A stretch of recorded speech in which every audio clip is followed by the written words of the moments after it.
chocolate, baby good Tim's. I salute you, give a thrill. Running up, I need more revenue. Know when they headed, you stack up your M's. Another spot and I own if you go to my kid when I'm riding the wheel. I'm working out at the Patriot Stadium gym. I done got rich off my aliens. They come and pay me and they know the drill. Working on my little lady friend, getting Mercedes Benz came out this year. There we go. And I got an AMG chauffeur that's paid for the year. I'm about to drop it, they go with the Maybach. Ain't no more winners, I'm telling you, stay back. All they loose talking, they come and relate it. I know the singles is getting outdated. You wanna feature that nigga, just say that. You wanna feature that nigga, just say that. Half a ticket all in, just say it. I handle the biz.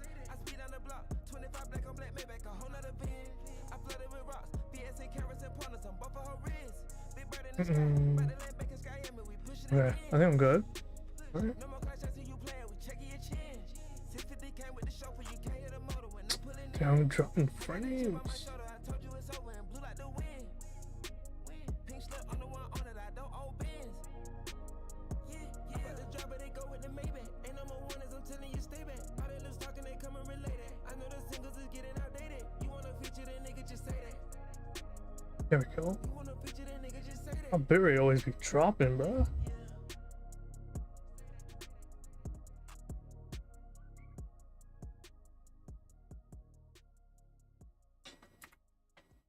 Let me see. Can I actually see my chat?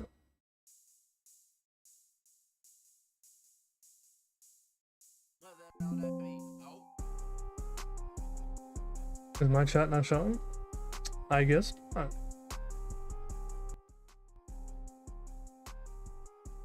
Oh, that's actually annoying.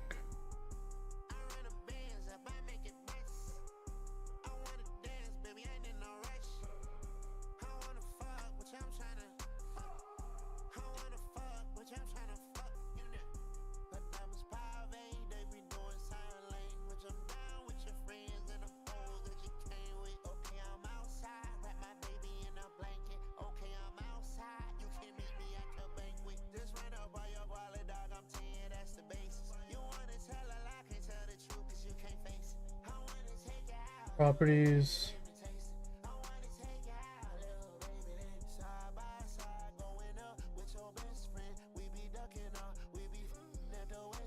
Okay.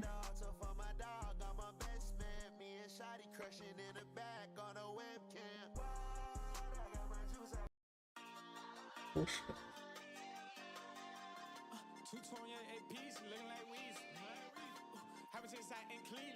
Do I care about that? Yeah, I'll do this later. Okay, who cares? I'll just pull both up. Okay, who cares? Alright. Let's pull up. I'll just pull up YouTube chat as well. Fuck it, who cares? Switch. Do.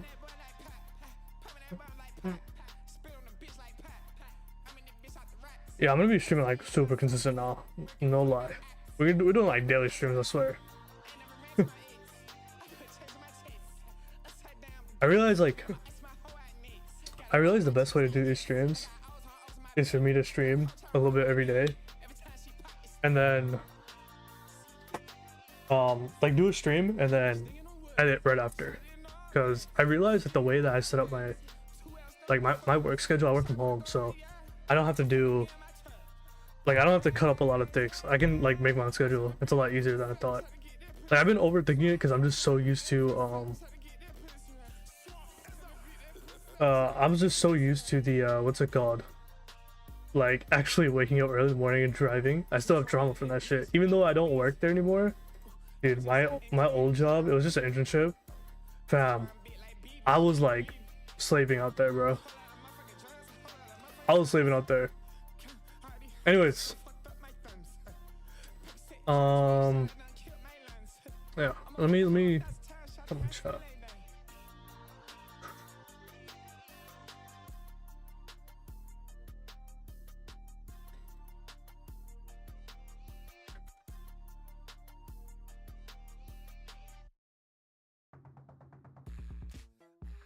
Love the song.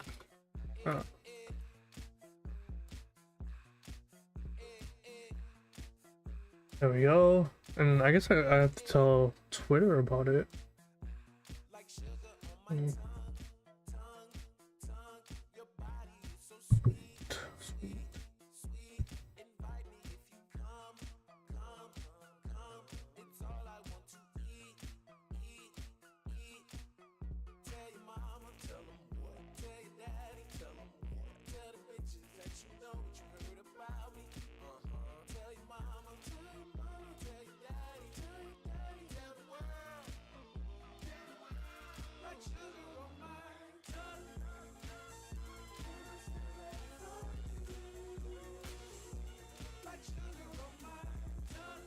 There's a few things I want to do today.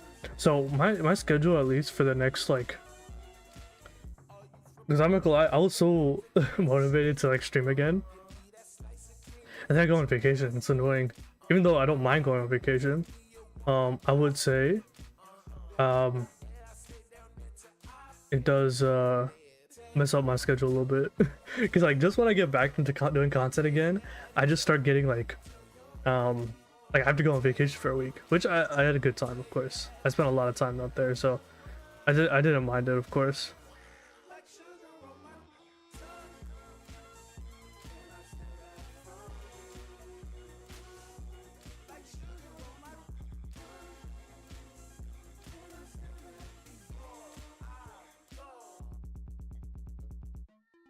And then, oh fuck, I gotta, damn, this is actually annoying as fuck. This is annoying as fuck. I don't have the actual Twitch app downloaded on my thing. I gotta do this. There we go.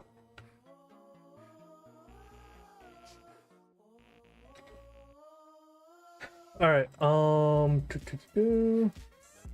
Let me put my chats. Where should I put my chats? I'll just do it like this.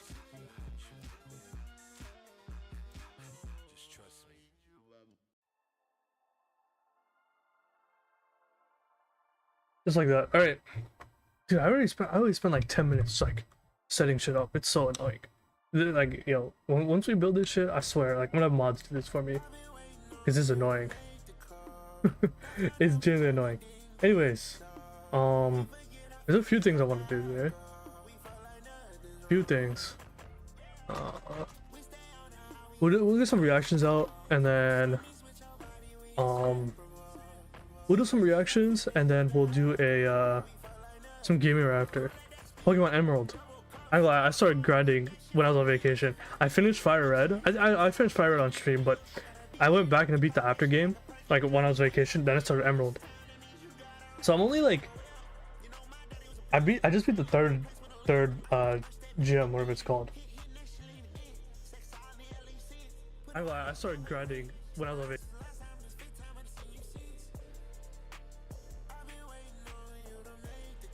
All right.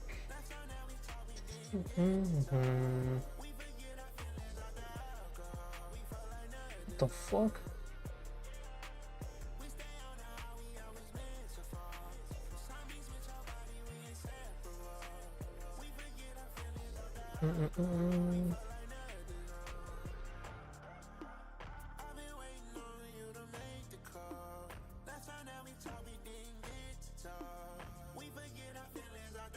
Let me delete that. Am I tripping? What's wrong with me, bro? Let me keep it like that. Yeah, let me move my OBS here. Why is it doing that? What the fuck? Yo, just everything's bugging right now, bro. Yeah, I don't know. This is genuinely pissing me off. But anyways, yeah, what the fuck is this?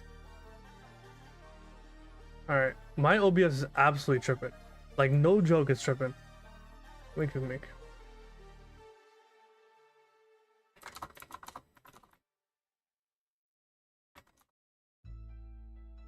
Next.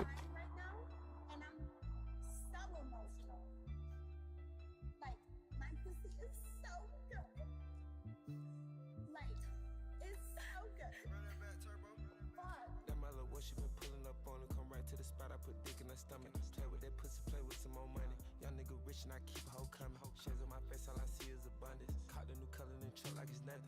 Riding in the spaceship with stars on the roof, and you still watching out for the journeys. Lil' mama bad, stuck on the passport. Money on the dashboard, 200 on the dashboard. Straight like a task force. Wait, where am I? Bitch, I'm a bad boy. Put on the tab, allergic to broken. I heard it's contagious. Been rapping all night and I counted up daily. Breaking up back, got her calling me baby. Pull up with 10, she know I appreciate it. Pull up to the crib, the neighborhood gated. Residency for the summer is Vegas. Spirit of ecstasy, cruising Miss Daisy. I'm floating in the back of the Mercedes. Floating on the track,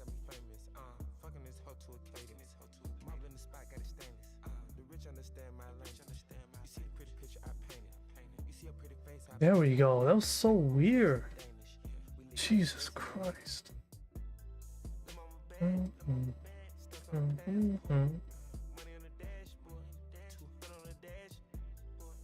this shit over. There we go. That was so weird. Alright, that's annoying, bro. Genuinely, that was fucking annoying. Oh my god. That was oh my god. Sorry. Dude, my thing was messing up. My OBS was genuinely being annoying. I don't know how streamers actually do this shit. It takes me like 10 minutes to like get stream actually starting. It's genuinely pissing me off. Anyways, we're gonna get some reacts out the way. Jesus, that was annoying. That was genuinely annoying. Yeah. Yeah, let me start recording real quick.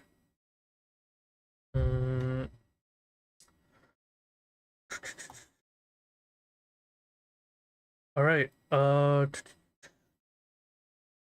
Let's move that.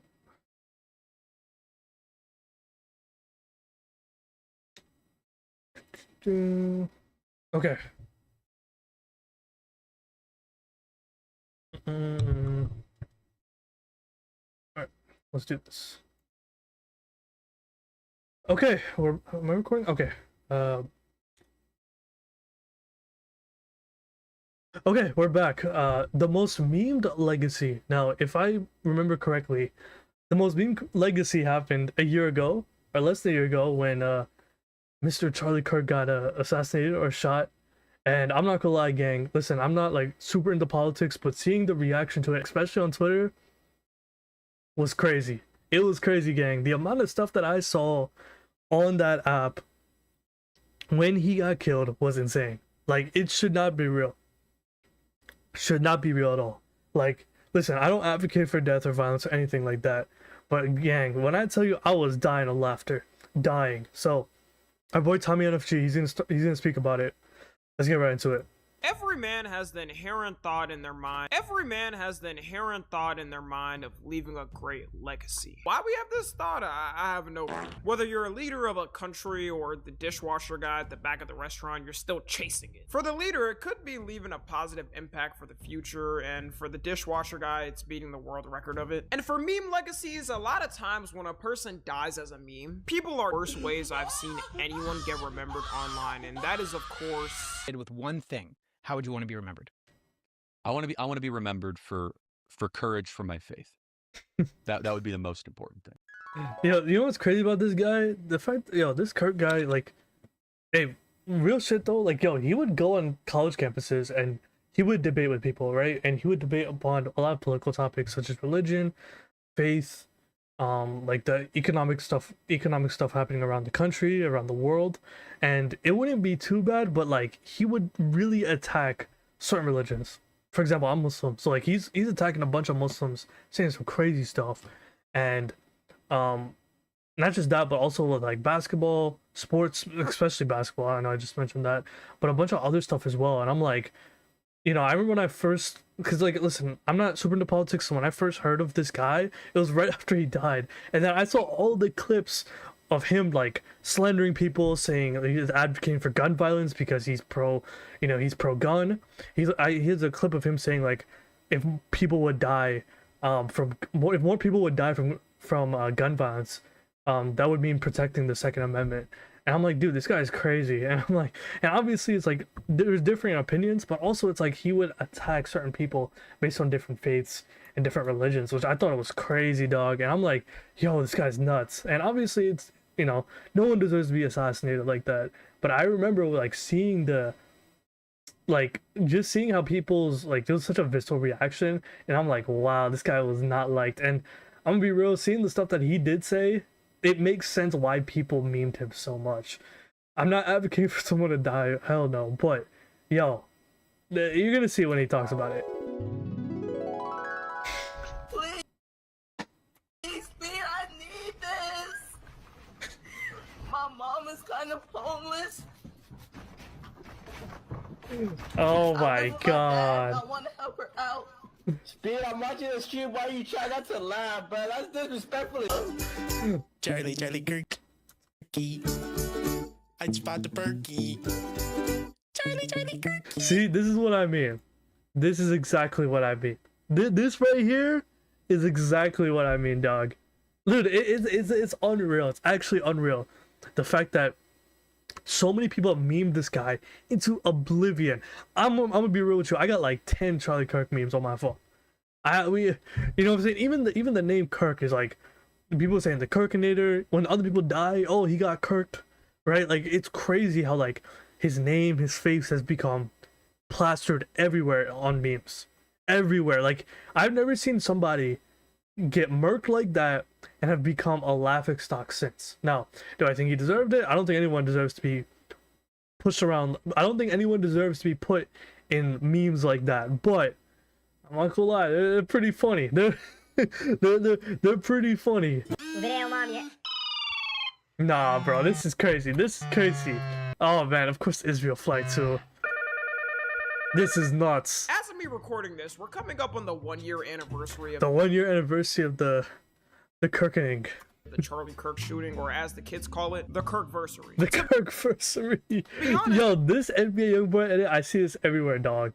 I see this shit everywhere. What the he died, fuck? considering every meme still has his face put on it instantly. If you told me right after this happened, I would still be seeing his face a year later, I'd say cap. Because of all this, people are saying Charlie Kirk has one of the worst legacies on the internet now. And to me, Forever. I don't even think it's close. I don't even think it's close. And also, another thing to bring up, obviously, I'm not a super politics guy, but it's like, yo, I've become very politically aware within the past year. I'm not gonna lie, if I remember correctly, when George Floyd died, the amount of people that were making like AI memes of him, they're still doing this to this day. I imagine that this is like the get back, because it's like, it's a guy from the other side, right? Instead of the left, it's like the right. Instead of the right doing it, it's like the left doing it, right? The left side doing it. So that's what I imagine. But it's like, dude, this is like crazy, because people are still doing it. You go on Twitter, you will find some Kirk shit. You will find some Kirk stuff. Because people who don't like him are constantly doing it as trolls. I think it was a buildup of everything that happened that turned his death into a complete joke. Because right after, the public sentiment from people was pure shock. I mean, it's not normal to see some random political podcaster get 360 sniped in the throat in front of hundreds of people. Dog, when that shit came out, I remember I was also in college. I remember like I was oh, I remember where I was. I was taking an online class, and I think this was like syllabus week, or no, this is the second week of college. This was last year. This was literally just last year, my senior of college. And I remember right after we got off the Zoom call, right, because it was like the second week of class. Professor he decided not to come to class. He's like, yo, we're gonna have class online, everybody hop on Zoom. So after Zoom, I was like, all right, let me go on Twitter real quick. Let me scroll. First thing I see is this motherfucker laid out like this. Like he's talking with the mic, and he's like this. And I'm like, oh, shit. And then I scroll. I keep scrolling. That's all I see. And I'm like, my timeline isn't politics. It's just sports. Dude, I'm a Knicks fan. You see the hat back there, bro. Shout out my Knicks. 2026 NBA champs. But, like, I'm a Knicks fan. I follow basketball. I follow some hip-hop. And, like, some stuff about New York City, and sometimes you'll see some political stuff. But when I saw that, yo, when I tell you, I saw that video probably 1,000 times. Like, no joke, I saw it over and over and over again. It got to a point where it's like, I wasn't even trying to look at it, but because like you're on Twitter and like everything just scrolls, everything happens so quickly, you just see it. And it was like the same angle, and then like a few hours later, and especially in the coming days, you saw like 10 different angles, and it was like, whoa, right? And that's the craziest part of social media, because you see something that crazy, and the funniest part is NBA Twitter, they didn't live it down, because when they're let me explain about NBA Twitter. When somebody's favorite player gets, like, he plays bad, I swear to God, the first few months of the NBA season, people would post that clip of Kirk getting shot, and they would AI the player's face on top of Charlie Kirk as he was getting shot. It was crazy. It was ridiculous. Back, I wish I never saw that video, because it was genuinely traumatizing watching Yeah. the video. His blood. It sucks because I'm completely desensitized to it, which I shouldn't be. You shouldn't be seeing stuff like that. poured out his neck like a flex tape commercial. And most people were thinking the same thing. Even though they didn't like his politics and him, they still thought him getting slimed out for it was Fucked up. And this Yeah. isn't to say people weren't making fun of it as soon as it happened. Oh, they were. But it They was were. a lot more taboo. A lot of political leaders condemned it. Even former President Obama tweeted about it. But the first mistake happened at the start because these decided to make him a martyr. They were putting him in the light. They were calling him MLK, JFK. They were saying like he was like the second coming of Jesus or something like that. Like, yo, the way that I wouldn't say the right, but the way that the mainstream media would try to speak and be like, oh, he spoke for a generation of people. He was there for the youth. That's cap. He ain't speak for me, gang. He ain't speak for me. The way he would, that rhetoric he would put on Muslim people, like, is completely unacceptable. Like, you can still find clips online of him talking about stuff like that. His politics are really harming, in my opinion. Even if they were on the right side and I'm more left leaning, he said a lot of shit that were like that were very like, I don't know about that, gang. It's more than just a disagreement. It's like, I look at you a little differently, right? So that's why I hate when people are like, you know, I hate when people try to make him a martyr. It dead pissed me off because it's like, he don't speak for me. He don't speak for a lot of people. A lot of people did not like him. of ML. But, you know, it doesn't excuse him being killed. But hey, you know, that's how people are gonna try to treat it that way, but it won't be. It can't be because of stuff like Okay, this. saying they suffered the same way. Saying Charlie Kirk was the final straw and they now have to have a civil war. Yo, against all Andrew liberals or Tate, some come on, Yeah, I'm sure gang. killing the 20-year-old liberal girl in her college dorm room is gonna somehow push the U.S. to be better. Then they started No. comparing him to Jesus. Yeah, It that was rational. crazy. Yeah, that was, yeah.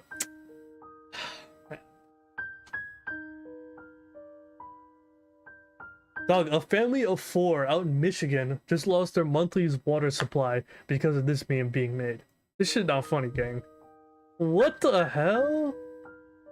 Somebody's boomer grandma cried out loud watching this, by the way. If I walk outside and see anybody wearing the MLK x Charlie Kirk shirt, I'm slapping your ass with no hesitation. Facts. I mean, even Facts. if you were somebody that did like him, all you had to say was he was a good leader and rest in peace. But they had to keep pushing it to the point where everybody was like, all right, y'all doing too much. To compare Charlie Kirk, who espoused racist talking points, to MLK, who fought for black people and other races' civil rights, is crazy. And Charlie Kirk himself said he didn't like MLK. He probably would be pissed off with the comparisons if he saw them today. Also, the martyr label makes no sense because it means a person who suffers death for declaring belief or refusing to renounce their religion. Tyler Robinson, the person who killed him, had that as zero reason to why he did it. These just wanted to paint him as a hero and have him cemented as a good talking point for them. Looking back though, they were not playing with trolling about him at the start. Over 600 people. Yo, you speak about Charlie Kirk and the way that he died, bro, you would lose your job. You would lose your job, which is so funny because I bet you a lot of those people that would get mad about it would have like George Floyd AI memes, which is like the saddest part too. Like, it's the most ironic part. They got like all the George Floyd AI memes. They're still doing it to this day. They're still doing it to this day, right? It's funny, like, it shows you that, yo, censorship is really real. Because even though, yes, you shouldn't really be talking about somebody like that, it's like, bro, people have the right to express themselves. Even if it's incorrect, even if it's wrong, people are going to say stuff like that regardless. You can't really control people from saying things. It's best to just ignore it. I'm People gonna be got real. fired from their jobs or fined due to a post they made about him. They made a whole ass website. They made a whole to hunt down website. people who made bad posts and told people to contact their bosses. Yeah, that's snowflake activity. I don't Imagine if care. y'all had this much effort to do this to predators, the streets would be so much better. I think this is Yeah. the reason it backfired. Now this video, I see this everywhere, bro. This video right here. Oh man, yeah, the amount of times NBA Twitter would use this video is crazy, gang. Because the more it got told to people to stop joking about it, the more they wanted to do it. Mm-hmm. Having one of the most hated presidential administrations going online trying to dictate what people can joke about is bound to end up in disaster. Like, it's one thing was seeing his fans or friends trying to stop it, but you got the whole ass federal government on people's cases. I swear these were the same people who said the last presidential administration was trying to restrict people's speech online. The thing they underestimated though is how much younger generations don't give a shit. Yeah, we don't give a fuck, gang. We grew up with posting and joking about the craziest things ever. Ever since I was a kid, the amount of 9/11 9/11 jokes I heard was insane. I Yep. was in middle school and people were casually passing around beheading videos at the lunch table, or showing some 2 girls 1 cup type videos. Yep. Maybe my middle school was a bit wilder than some of y'all, No, but you get it's what I pretty mean. People normal. did not care. If It's they pretty did this in normal. the past, it probably would have worked, but not today. Another thing is, out of all people to make it worse, who knew his own wife would do it? The way Erica Kirk was acting. Yo, she was moving like Jeff Hardy at WrestleMania, gang. Yo, every time they would introduce her, like all these like pyro lights would come on, and she would start like getting sturdy and shit. I'll be like, what the fuck is going on, bro? Like, yo, your husband got sniped. What are you doing? Right after Charlie died. It's the same way Michael Jackson would act on stage. Let's be honest, y'all. If you were married to someone famous in the public spotlight and they tragically got shot in public and died, are you instantly going on multiple stages Yeah. with fireworks to give speeches? Or are you taking some time off to mourn in private, maybe having a public funeral if you'd like? For 99% of people, I assume you're taking the privacy. The main excuse at the time was everybody mourns different. And sure, some people do recover quicker than others, but nobody throws a tour around the country to talk about it. The way they just wiped this off all his companies and businesses was so quick. 8 Yeah. days after his death, Erica Kirk got named the CEO of Turning Point USA. Who right Crazy. after their partner dies starts thinking about how the business is gonna run? You had so many people making fun of the fact she didn't care anymore her husband was gone. Drewski making that skit about her was the final cherry on top. In what ways have you grown closer to Jesus? I serve a righteous God, Yo, and that is why we say our prayers. no, this is too We are realistic, all bro. His children. Yo, this deadass Drewski's best skit, man. But when I say children, I mean like the holy blessed Trinity, which is why I hold the Bible.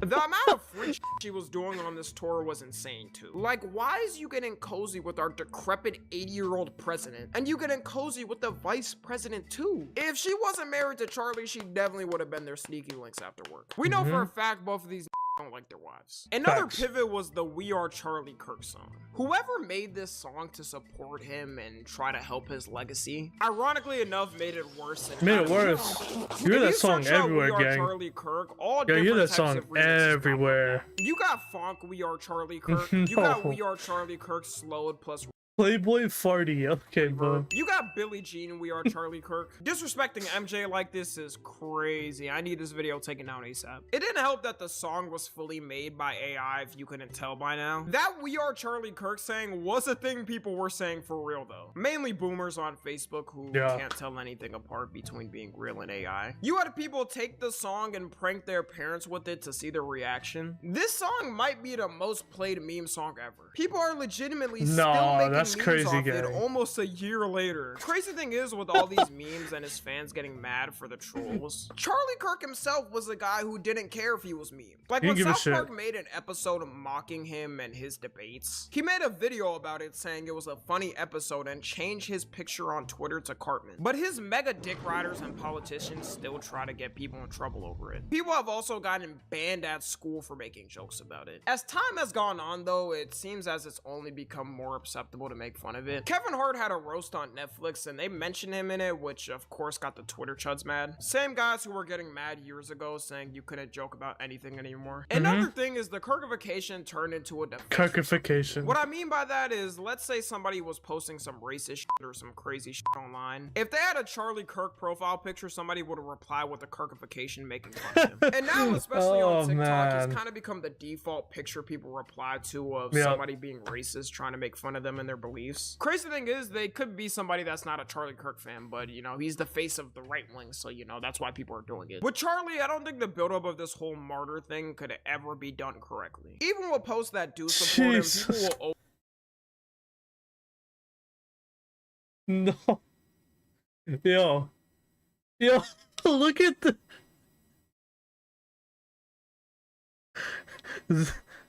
Yo, I can't get over the Astro World cover.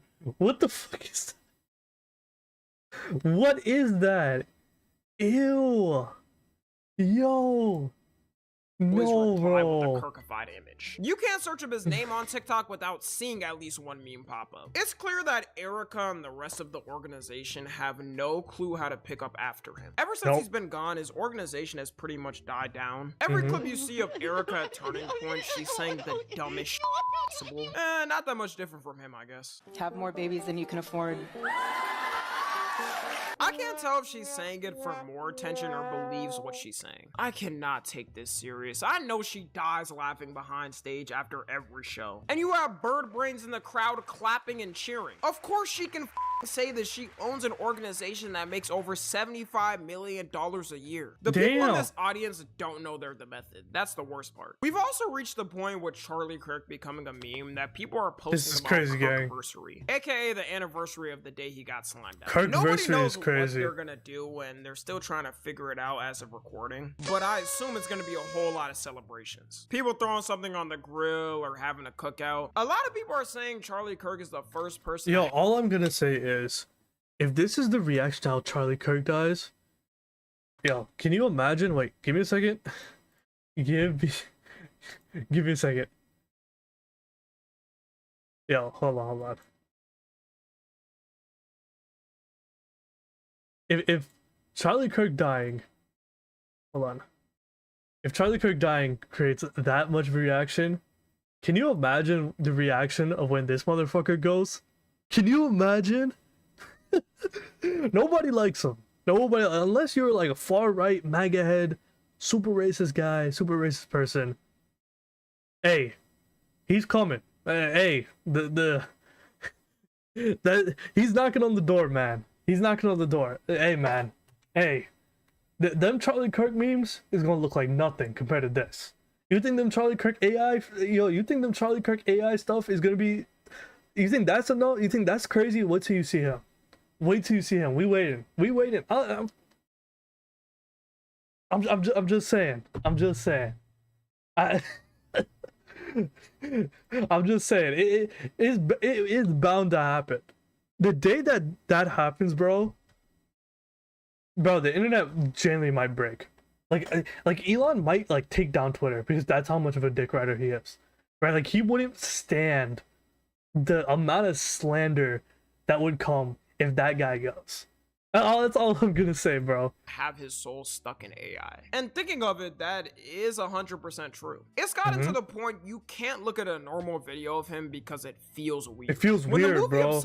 Obsession, Infinity War, even Endgame, right? When they show like Bucky or was like Iron Man, when they show his faces, I can't even look at it straight because all I see is Charlie Kirk, came out bro. and blew up. People pointed out how the movie felt weird because Bear looked so much like him. But I think this was truthfully people seeing his face on every meme so much it seemed like it. That's all you see, gang. It's kind of poetic how Charlie Kirk's legacy ended up. Because he was someone who tried to mix his toxic beliefs with memes to get kids to his organization. And the same content machine he was once using swallowed him up and kept him in it. That's the way I see King it. Von. Kirk's face ain't even political anymore. It's just It's just meme. It's Follow literally just me a on meme. Twitter, Instagram, and Oh, TikTok. As man. always, I love you guys consensually. Same And until here. next time, I'm out. Great video, man. Absolutely great video. I love that shit. Hold on, let me move my camera. Oops. Jenny believe Kirk's soul is trapped inside the internet. His wife isn't exactly helping matters either. Kirk's soul is stuck in Instagram. Crazy how this got so bad that AI accidentally was making photos with his face on it despite not asked to. Kirk low-key became the William Afton of the internet and getting forever trapped in there like a Springlock suit. I love this comparison because that's quite literally what his legacy is. He is William Afton. He can't escape this. Like, this is his legacy, gang. This is his legacy. Anyways, thank you guys for watching. Make sure you guys like and subscribe. Tune into the streams. See you. Okay, so that's one. I think that's a good video. Let me find another video to react to. There's always stuff to react to. Dude, all I do is watch YouTube all day. So it's like, why not just turn it into videos? Oh, we can do another Tommy NFG video. Not gonna lie. We can do another one. Shouldn't be too hard. Yeah. Let me see. I can do one more.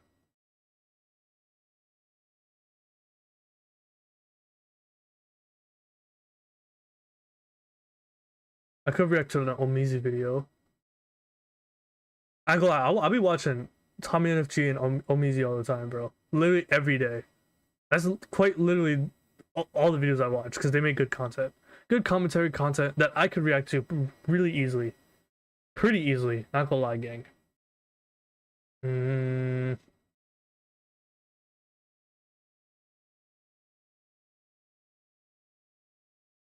Obviously, Moist Critical as well. Let's see.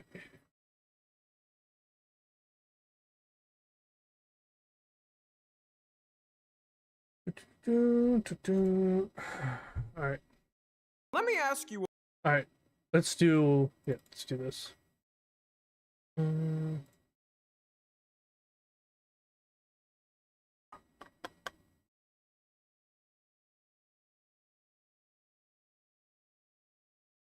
What the fuck? What is this? That was weird. Sorry, something in my OBS shut up. Alright, I'm gonna start recording. The toilet bowl of streaming, Kick. Now, when it comes to Kick, man, not gonna lie, when it comes to Kick, listen, when it first dropped, I had faith, right? Kick was released as a Twitch competitor because gambling was banned, right? And listen, I'm not pro gambling. I hate gambling. I think gambling is bad. It destroys people's lives, and it's a bad promotion, especially toward children. However, I had faith in it when it first dropped because it was a new platform and it allowed content creators that were getting banned unfairly to have a second chance. However, Kick now, looking back at it 3 years later, it is still having the same problems it once had. And it's the wild, wild west, man. People do whatever the hell they want. They literally commit crimes. They are breaking all the rules in the world. They're doing drugs. They're doing insane stuff that I can't even explain on camera, that you have to see for yourself. You gotta look that shit up online. That's how crazy Kick is. And I'm not gonna lie, I gave up on Kick because the only person on Kick that I do watch is Los Polos, because I've been watching Los Polos for like 15 years, bro. Like, no caps is like my freshman year of high school, so that was like not 15 years, since I was 15, excuse me, since I was 15. I'm 23 now, so for 8 years I've been watching Los Polos, and he moved to Kick a few years ago, so I watch him and his dad stream all the time. However, outside of that, all these other Kick streamers are fucking goofy. They're goofy as hell, and the most annoying part is all I do is see their clips because Kick promotes that shit on Twitter, bro. And they get promoted even more than a lot of these Twitch streamers, which I barely watch Twitch, but just seeing the clips online is disgusting, bro. Let me ask you all a question real quick. When's the last time you've seen Kick in your news? There's three options. Either Twitter. It was a streamer fighting someone else, a streamer harassing someone random on the street, or three, both combined in a national news headline to go with it. This whole year, I went without talking about Kick in a video, and it seems like every year, and really every new month, there's always a new Kick incident that tops the last in being some of the most insane ever live streamed. Comparing Twitch and Kick, Twitch would be the surface web people typically use, and Kick is the dark web where you can see whatever type of degenerate content to your heart's desire. OnlyFans girls twerking on dudes, guys getting into fights over petty streamers who just say anything for any type of Yeah, I'm so happy this guy's, I mean, I think he's out of jail right now, but he's on bond, right? So like I really hope he gets convicted. This racist loser, bro. Reality. It's not really funny looking back when Kick launched on how much hype people had for it, because when it first got launched in December 2022, Twitch itself was pretty much in the dumps. Actually, Twitch is mostly in the dumps when it comes to moderation and who they let slide and who they don't. But before, it was really in the slumps. Twitch was at a point where it was so biased and so sensitive to any little thing you did, it actually became scary for some streamers to go live, because you never knew what little quote-unquote infraction Twitch was gonna hit you with. They was running that shit like Alcatraz. Step out of line once and it was over for you. And if you were a full-time streamer, that's your income potentially gone for a day, week, month, or forever in a snap. So when Kick got announced, a lot of people got hyped saying there's finally a platform that won't ban you for every little thing, which was the start of the end, to be honest. Promoting it like you can do anything you want, what do you expect to happen? Obviously, you had Aiden Ross, who became the face of it at first to promote it, and they slowly tried recruiting streamers from Twitch to go to Kick. The positive PR for Kick... Yo, they were giving out crazy contracts, gang. Like, they were giving out, like, supermax contracts. It was only, like, a year, or, like, 2 years, but, yo, they were giving out, like, 20, 30 to 50 million dollar contracts with equity, which I'm not gonna lie, if you're a big streamer and you get that type of money, you kind of do gotta take that. I'm not gonna lie, if I was in that position, I would have signed. It's a lot of money, gang. Like I remember Your Age Gaming, Bruce Chopamoff, they went to Kick because they had to Kick deals, and I know for a fact, like I mean I don't know personally, but I would bet that they were offered tens of millions of dollars that you simply cannot pass up. Like that's something you take. So I get that. I get why. And now both of them are back on Twitch, and they're both still killing. They're bigger and better than before. I was really there for maybe just the launch of it. It already started off with Aiden Ross, of course, doing wild shit on his streams, and as the person that was supposed to be the bro, this guy in the first week of Kick streamed the Super Bowl, bro. He streamed the Super Bowl, the entire thing, and like you're gonna get DMCA'd, you're gonna get strike down, but the fact that he did that, and he streamed like Pornhub too, which is ridiculous. Like this guy is, oh man, you know what's funny? I used to watch Aiden back in the day, like 2020, when he was playing NBA 2K, and then once he started to change, it's like a desktop streamer. That's when he started doing that weird shit, bro. And obviously now he's a complete loser. He's a chud, bro. He's a definition of a chud. So when I look at this guy, it's like, damn, bro, like there was potential and you absolutely threw it away. Everyone was gonna follow how the leader was moving. Believe it or not, there was a point where Aiden Ross was bigger than both Kai and Speed. He was even the one to popularize bringing celebs on stream, which is now a normal thing for streamers. To see him turn into the face of the most degenerate streaming platform is just a pathetic downfall. And you could tell he regrets laying his bed the way he did. Facts. Anytime Kai or Speed is mentioned, he constantly is telling his chat how much they don't want to associate with him anymore. I don't think that you talk about me the same way you would talk about Speed or Kai. They're not, Sneako, you know I don't talk to them at a close level. I speak to you every day. Right? And that's the saddest part when you think about it, because like, yo, he used to make dope content before he became a fucking loser.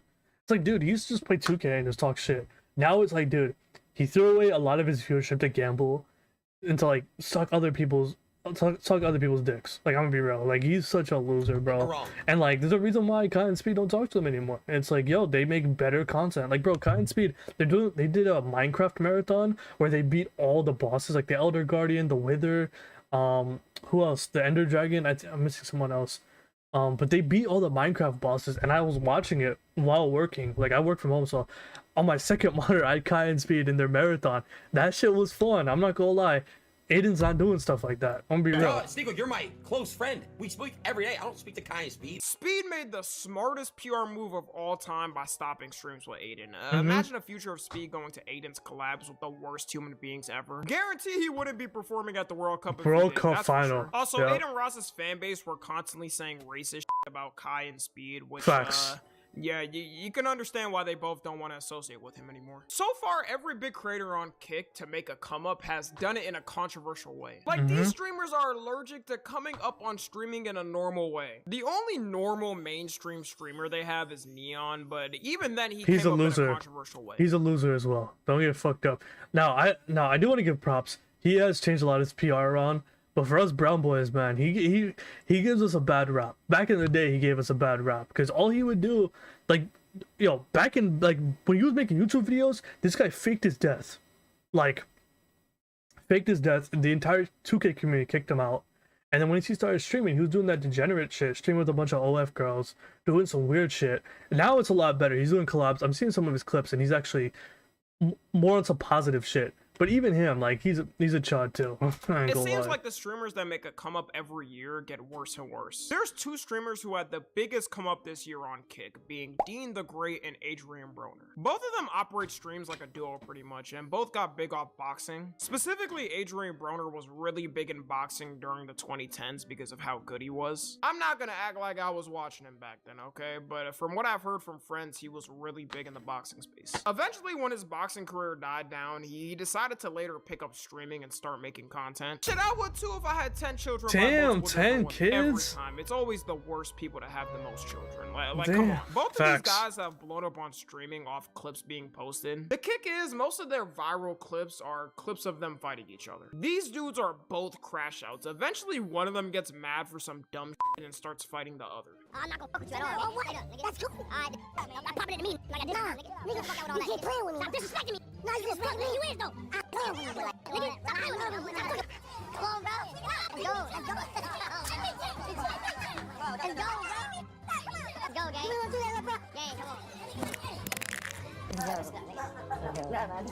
Chill out. Fuck out of here. Go to bed. What the fuck on that?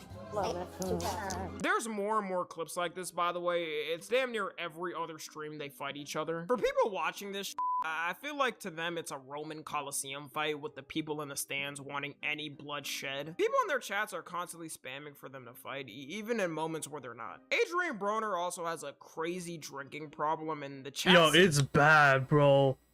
Like, I don't watch their streams, I just see clips. It's bad. Like, it is horrible. This guy just drinks and drinks and drinks. And it's like, I don't know how someone could do that without suffering like alcohol poisoning or like liver problems.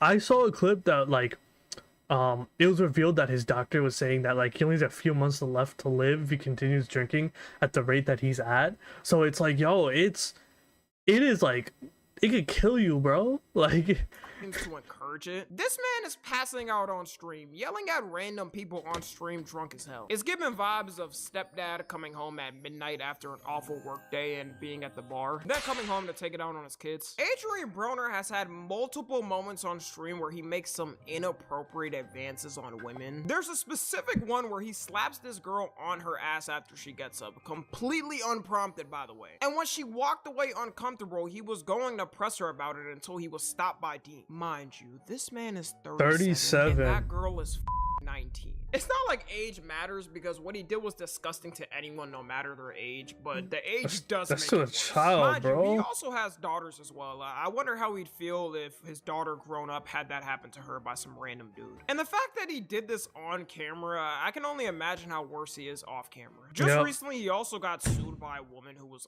on his stream who not surprised. Because this was streamed to the internet, you can actually see the stream online where this allegedly happened. I'm not trying to get this video taken down, so you can fully look at it yourself, but it's not looking good for him. He's proven time and time again how weird he is around women. I wouldn't be surprised if this lawsuit fully goes through. He's a fucking freak, bro. We know this. And I'm not...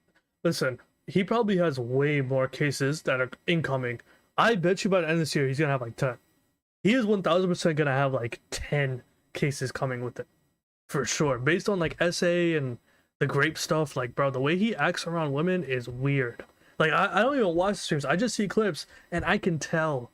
Now, I'm seeing, like, apparently they're on a marathon where they're trying to, like, not drink and get in shape for, like, a potential fight in boxing. But still, it's like, that doesn't excuse what you did in the past. She's successful. And both of their accounts never got any suspension or ban for this. Yeah, because in reality, they're too big for Kick to lose. Kick has such a small amount of Oh, don't get me started on this fucking loser. This guy is such a bum. Oh my god. This wasn't clavicular or something? Bro, he's were mainstream. He's bad, bro. Something like he's bad. Kill someone to probably get a ban. The reason why Kick hasn't failed in the way people thought, like it completely shutting down and going ghost, is because Kick has one of the craziest streamer clipping programs of all time. Kick has Discords where they pay people certain amounts to post clips with the Kick logo. So if you ever see a clip with the Kick logo on, you know why. Clavicular himself spends around $650,000 a month on them. Although he says Kick does it for him. I don't know how sustainable this is as a social media ecosystem, but it can't be by that much. You're telling me for the rest of the time they'll be doing this while Kick doesn't make any money? At least with Twitch, they have Amazon backing them. Stake is no Amazon. And you could say with certain Twitch streamers, they pay clippers to post, which is true. But there's also clippers who do it without getting paid directly and just get paid off the views they get. So far, with all the money Kick has spent on clippers, it still only has 11% of the streaming market share. That's honestly better than I thought. It's not bad. It was gonna be like 5%. Yeah, Also, that's not bad. It's actually not that bad. Considering it launched 3 years ago, it's pretty good. Also, another thing to give Kick, this is one point I give to Kick. They have the Spanish community. There's a lot of Spanish streamers on Kick. I was actually surprised. I didn't know that. Obviously, I'm an English streamer, so I don't speak Spanish. No hablo español. However, apparently the Spanish community over there runs deep. Obviously, on Twitch, it's crazy. There's an eBay guy. I remember he did a boxing event in like some stadium in Spain. Dude, he pulled like 5 million live concurrent viewers on Twitch. So obviously on Twitch it's even crazier, but it runs deep over on Kick. So, you know, credit to them. They didn't have people like Drake promoting it, the numbers would probably be different. Kick also still lacks in basic things that Twitch has and is slow at adding updates. Just this month, they finally managed to add unban requests. For a company After that prides 3 itself on being years? way better than Twitch, they sure are slow with adding any updates and having any type of smoothness on streaming. I don't know what the they were doing all this time to not have that feature. It's not like it's a brand new feature never made on social media. Yeah. Kick not having basic features was one of the reasons why it failed at the start. The amount of momentum they had of signing Man, different in the streamers at beginning, it was start just crazy. for it to die down because they didn't XQC wanna as well, update it, yeah. like, it was 100% their fault. Kick not having these features is the equivalent in modern times of a car brand launching and not having Apple CarPlay in it or USB ports. Also, until they get these corny racist streamers banned, it's always gonna be buns. There's a new person. Dude, they'll never get them out of there. Never. Because here's the thing about Kick, just like Twitch. Whenever there's a racist person or doing some weird shit, when they go, another one comes in. And it repeats and repeats and repeats again and again and again. I swear, these chud incel streamer losers, these Kick streamers, they keep spawning, bro. And that place invites more people like that. Especially this clown right here. And I understand he got banned off Kick as well. But guess what? You don't think there's other Kick alternatives? You don't think this website's worse than Kick as well? Like, come on. There's gonna be more of them coming, which is the worst part in the world. It sucks. Completely sucks. I mean, I understand it's not like promoted as much. However, it's like that type of stuff should not be put on the internet. You know, especially with his racist rhetoric. Person trying to take Chud the Builder's place, and I'm not even gonna say his name to give him attention, but people are calling this dude the Mexican Chud the Builder because he's doing the same thing, harassing black people and random people on the street. The fuck? What the hell? Like, I hate... What? Yo, what the fuck? Shut your bitch up. So weird, bro. Yeah, you could tell his heart is not in it. Yeah, his you look don't right back at the camera for validation is embarrassing. He also got his ass beat and pressed after doing this. Crazy how these dudes operate on being so He got his saying ass these whooped. slurs in front of Yo, he got his ass whooped. Good. Good. I was like, yeah, you can't go around talking like that, man. people's faces, only to fold like a pancake as soon as they get pressed. And Kick, for some reason, has not banned this dude and kept him on their platform. Mind you, Typical. it's not like he's super big and mainstream like other streamers I showed. This dude has less than 1,000 followers on Kick. In what world does it harm Kick to take him off the platform and move on? Mind you, in their TOS, it says one of their rules is you can't harass random people on the streets. Also, speaking of finances, I wonder how Kick hasn't gone bankrupt off the streaming contracts they were giving out. Does nobody remember they gave XQC an $100 million contract to stream on Kick? That was more than LeBron's Laker deal. It's hilarious because he Well, it's duels- gambling. That's why. It's gambling.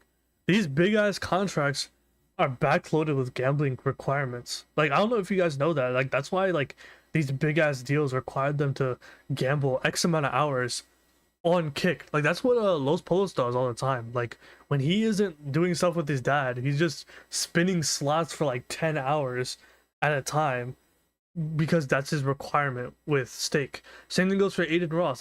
That's why he kind of fell off, because he kind of prioritized gambling over actually streaming with his community. And that's eventually why Speed and Kai don't talk to him anymore, specifically because he's a loser. It still gets Also, gambling is just bad content. Who the fuck wants to watch that? Unless you're a super degenerate into that type of stuff, I don't understand how people find gambling content entertaining. It's fucking boring, dude. 80% of his viewers from Twitch. Dropping In one- fact, I think it's the worst type of content to have. It's literally it's the worst content to have because you're just spinning slots. You're not doing anything. You're not adding any content. You're just wasting money. And a lot of times these streamers that are sponsored by Stake, you know, i.e. Aiden Ross, Los Polos, a lot of the money that they're using is not even their own money. It's the money that's given out from Stake. And they're promoting it as if it's their own. That's why you see a bunch of Stake lawsuits as well. I see them all the time on Twitter. 1/10 of a billion on someone and not even getting exclusive access is diabolical. Man, if I drop that much money on someone, I'm having you for a life contract. They also still feature Drake a lot, which I assume they have to be paying a bag on that. I mean, Oh, they yeah, got this man for sure. Drake barking at goth girls on stream. You can look me dead in my eyes. If you say do it, I would. Would you bark for me? If I had to I miss you know how people say I miss the old Kanye? I miss when Drake was actually Jewish, not when he's a Zionist, bro. I'm just saying, I miss when he was actually Jewish, not this weirdo behavior, man. When Drake was acting like a white kid, that's when he made the best music. That's when he was the coolest. This version of Drake, man, what happened, man? Listen, I like some songs of Iceman, but that I don't know about that, gang. I don't know about that. Throw my rap persona built up for years, you better make it worth it. It seems like they learned their lesson on streaming contracts as they stopped giving them out. And the one thing you can give Kick credit for is their revenue split, and no other platform can compete with that. Honestly, whenever I think of Kick, I always think of what it could have been. Because I think with these platforms, competitors coming up is a good thing and makes them lock in on actual problems. They can't just avoid it and say F you to the users. Twitch started being less strict and banning you for every little thing, mainly because banned streamers were going to Kick. But the degeneracy they allow to go on will always make them be behind YouTube or Twitch. And now it's too late to change it. The whole platform's users are filled with people who like it that way. I'm not someone who could sacrifice my morals for a Kick contract. Also, dealing with that chat would make me want to end myself every Anyways, that's gonna be it. Follow me on Twitter, Instagram, and TikTok. As always, I love you guys consensually. And until next time, I'm out. See, that's a good video. That's a great video. Let's see some comments. Rumble's a real cesspool tool. Oh, I forgot about Rumble. Now, Rumble, I'm not gonna lie, gang. Rumble was insane considering that, Rumble was more political. A lot of the alt-right, some of the far-left streamers would stream on Rumble. Rumble also had exclusive deals as well. They were paying out crazy backs. There's a reason the few motherfuckers who managed to be banned on Kick can go to Rumble. Yep, that's true. If you get banned off Kick and Rumble, you gotta be one of the worst streamers ever. You gotta be one of the worst humans ever, because to get banned on Kick, you probably gotta kill somebody or do some crazy shit like that. Remember when Tommy used to stream on YouTube, but that chat was so horrible? I don't know, dude. I don't watch this guy. I don't watch his stream, so I don't know. Johnny got arrested in South Korea after asking people who came by and not respecting memorial statues. Oh, I did remember this guy. The Johnny Somali dude, he did get arrested because he was doing some weird shit. Remember, he was like peeing on statues and he was harassing a bunch of like citizens in South Korea. He did get arrested. I don't know if he got deported or is he doing a few years in jail. If he's doing a bid right now, I don't know. Kick should have kicked the bucket a long time ago. I think about like what Kick could have become, and it's just it's so sad, bro. It's so sad. It's horrible, gang. It's fucking horrible. But anyways, thank you guys for watching. Hope you guys enjoyed that video. Make sure you guys like and subscribe. Tune into the streams. See you. Okay, video number 2. Should we watch this? Stream University 30 days later. Yeah, let's do this as well. Maybe we'll do one more and then we'll get back to gaming. Yo, bro, what I don't want to hear. Let's see. New guy. I do watch Omizi all the time. I watch his podcast, so yeah. Streamer University 30 days later. Now, when it comes to Streamer University, I'm not gonna lie, gang. I think a lot of streamers, when you get an opportunity like that, obviously it's a once-in-a-lifetime thing that you will benefit off of in the short term. However, I saw some clips from Agent and Ludwig where they talk about how this isn't something that's going to be there forever. In fact, this isn't something that's going to help you in the long run. Even though it's going to give you a boost, it's what you do after with it. And I'm not going to lie, when it comes to Streamer University, there's only been a few streamers that I can think of on the top of my head that have been actually taking off with the content that they were given with, considering that this is a once-in-a-lifetime thing. If you aren't a big streamer already, having an opportunity like this, it's so different, man. It's so different. So that's what I think. And like, if I was put in a situation like that, if I was put in Streamer University, what would I do to build connections and what would I do after in order to continue that? Because it's such a massive wave. How do you keep building upon that, right? It's so hard to do it, especially if you're not a big streamer. So anyways, we're going to see Omizi speak about this.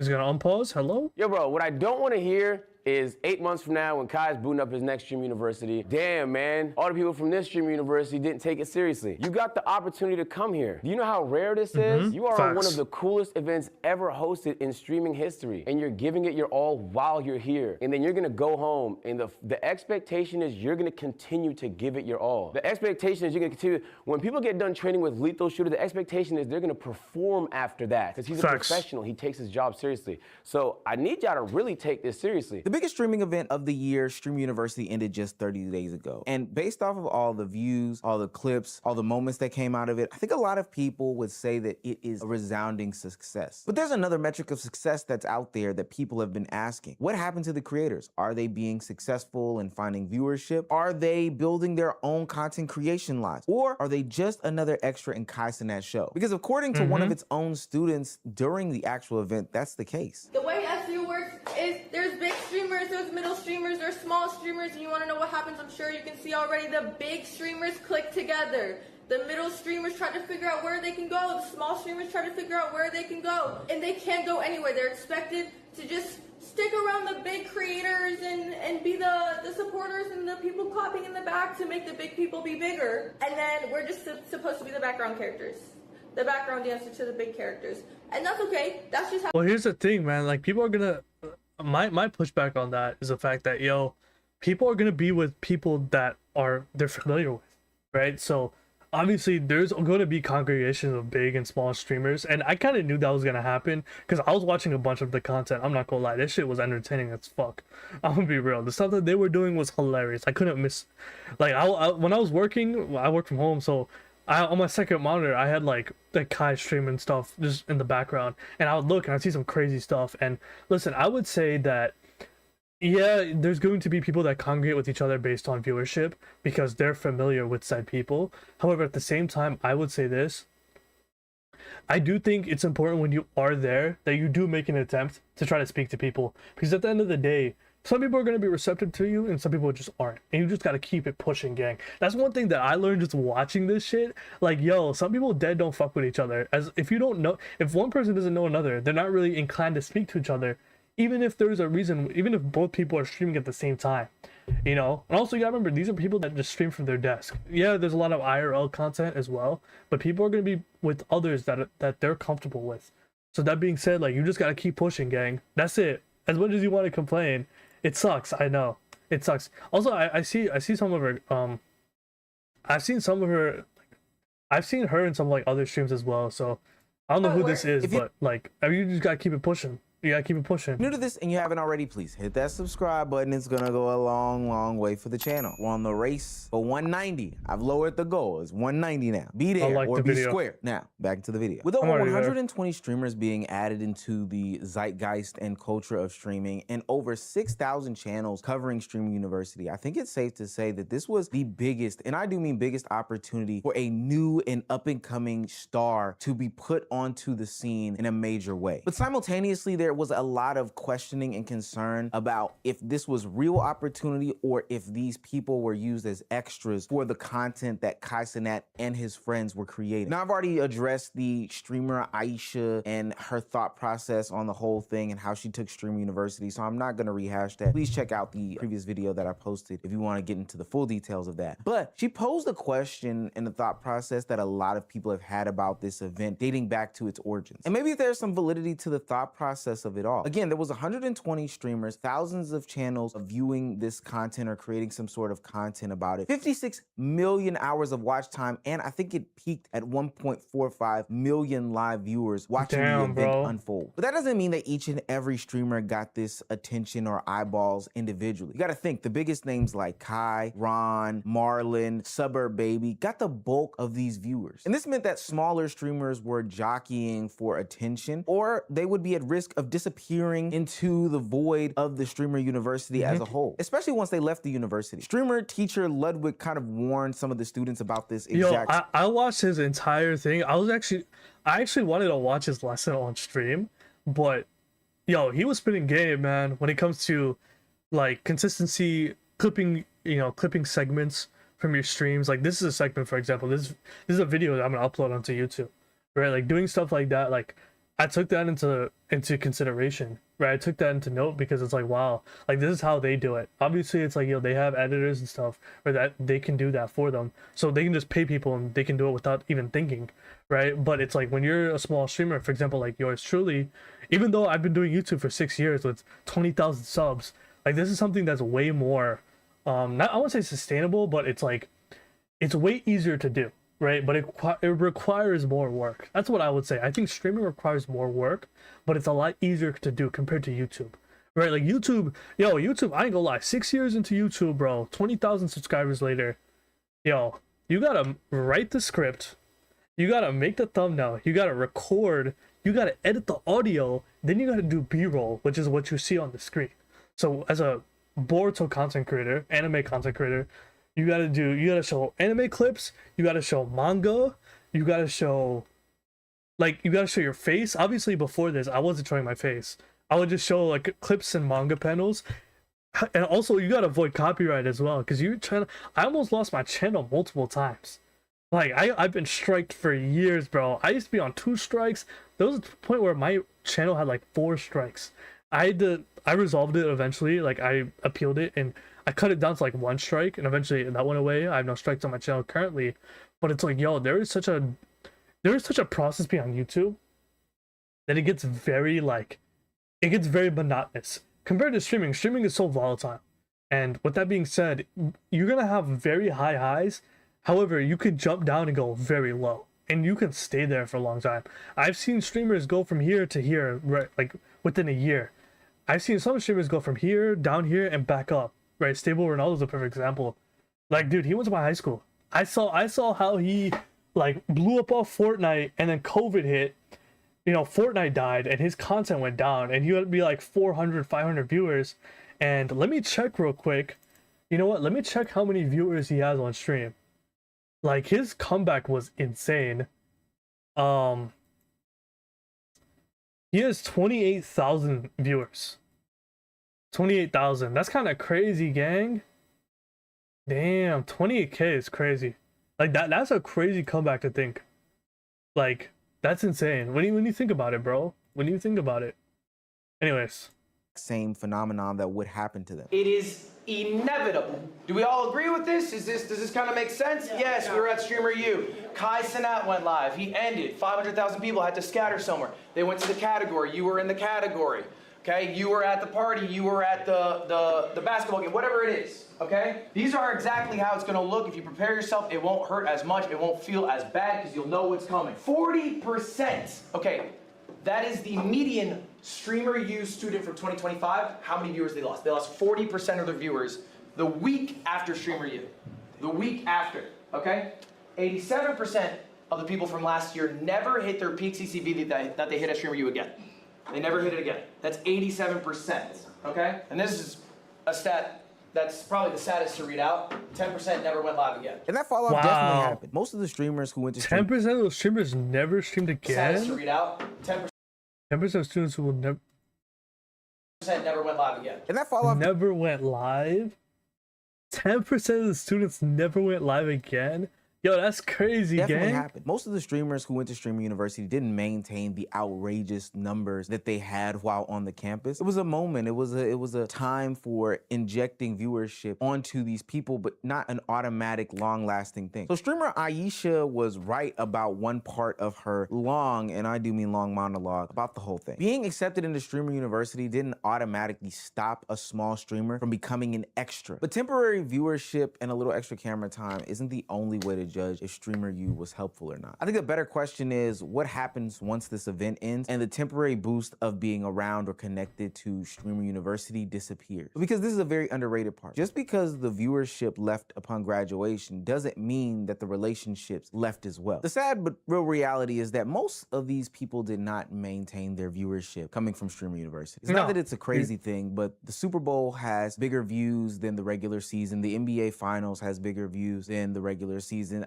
that's just how things work. But what they did maintain throughout the course of leaving Streamer University and for the foreseeable future is the relationships that they built with the other small, medium, or even large creators that they built connections with while on campus. And I'd even argue that that's more powerful because the new relationships can introduce you to a new audience and make you more of a mainstay as opposed to a flash in the pan. Well, Pudgy, you know, a setup is nothing without the main component. That's one thing I would say. Like, I did see like more established content creators do collabs with some of the streamers at Streamer University. That's something that is interesting to note, though. Like, that is cool to see because it does put on these people into bigger and better opportunities. And so I got you a PC.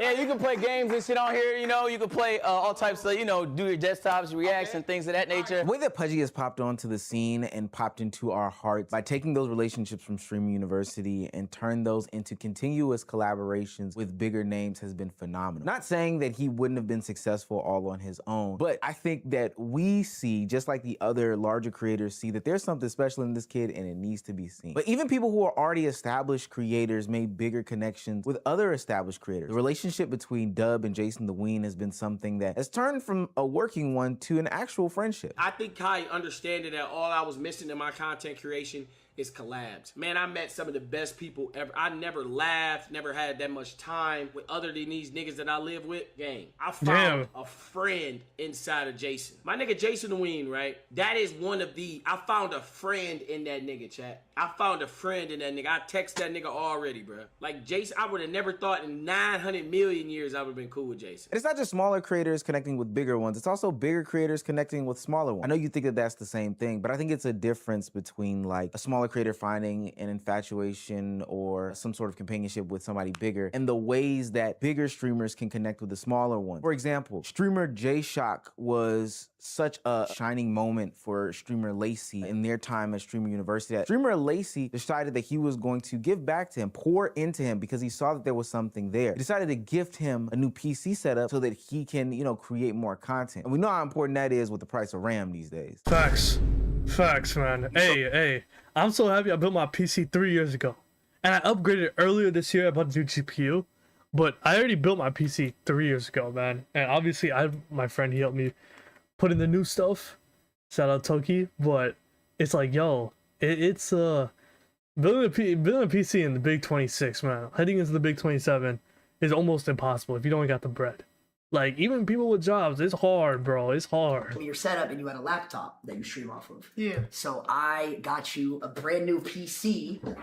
Yeah. So you can keep streaming. You can. Where you going, Jason? I'm gonna go cry. Why? Bro, you know. Yes. I ain't like W. Bro, Jason, you were a big part of my Streamer You, dude. I hung out with you. We had deep talks at night. We had a lot of fun. And you're streaming off a laptop, bro. Dude, why? Lacey, why, bro? Because you deserve it. None of these people became immediate superstars off of just attending Streamer University, but the connections that they built will last them for a lifetime. Streaming, TikToking, YouTubing, whatever it is. The access that they are granted to different audiences and to different groups is what makes this thing so special and what will grow them to different heights. That's how Streamer University helps some of these creators. People being put into positions in which they can build genuine connections through laughter, through camaraderie, through just being a pure, fun, and good time. But this is where I think a lot of people really made the mistake. They assumed that the stage was the end-all, be-all. Hey, once I am here, this will bring the eyes to me. It's not about, you know, creating these connections. Hell, I might even go about sacrificing some of these connections in the future because I need the clip right now. This is where I think people like the Mighty BA or Paybay took the opposite approach in all of it. Instead of building a connection, they decided that clip farming was the way to go. Engagement was the actual metric that they needed. It doesn't matter how it comes off. So ultimately they went for, you know, the view and the clip instead of the relationship. Please. Give me the wheelchair. Get out. What the fuck is my life? I need it. Get out. The fuck out. Damn. Damn. Stop. Wait. Hey, really? Ow, fuck. Yeah, really. Get shit fucked up.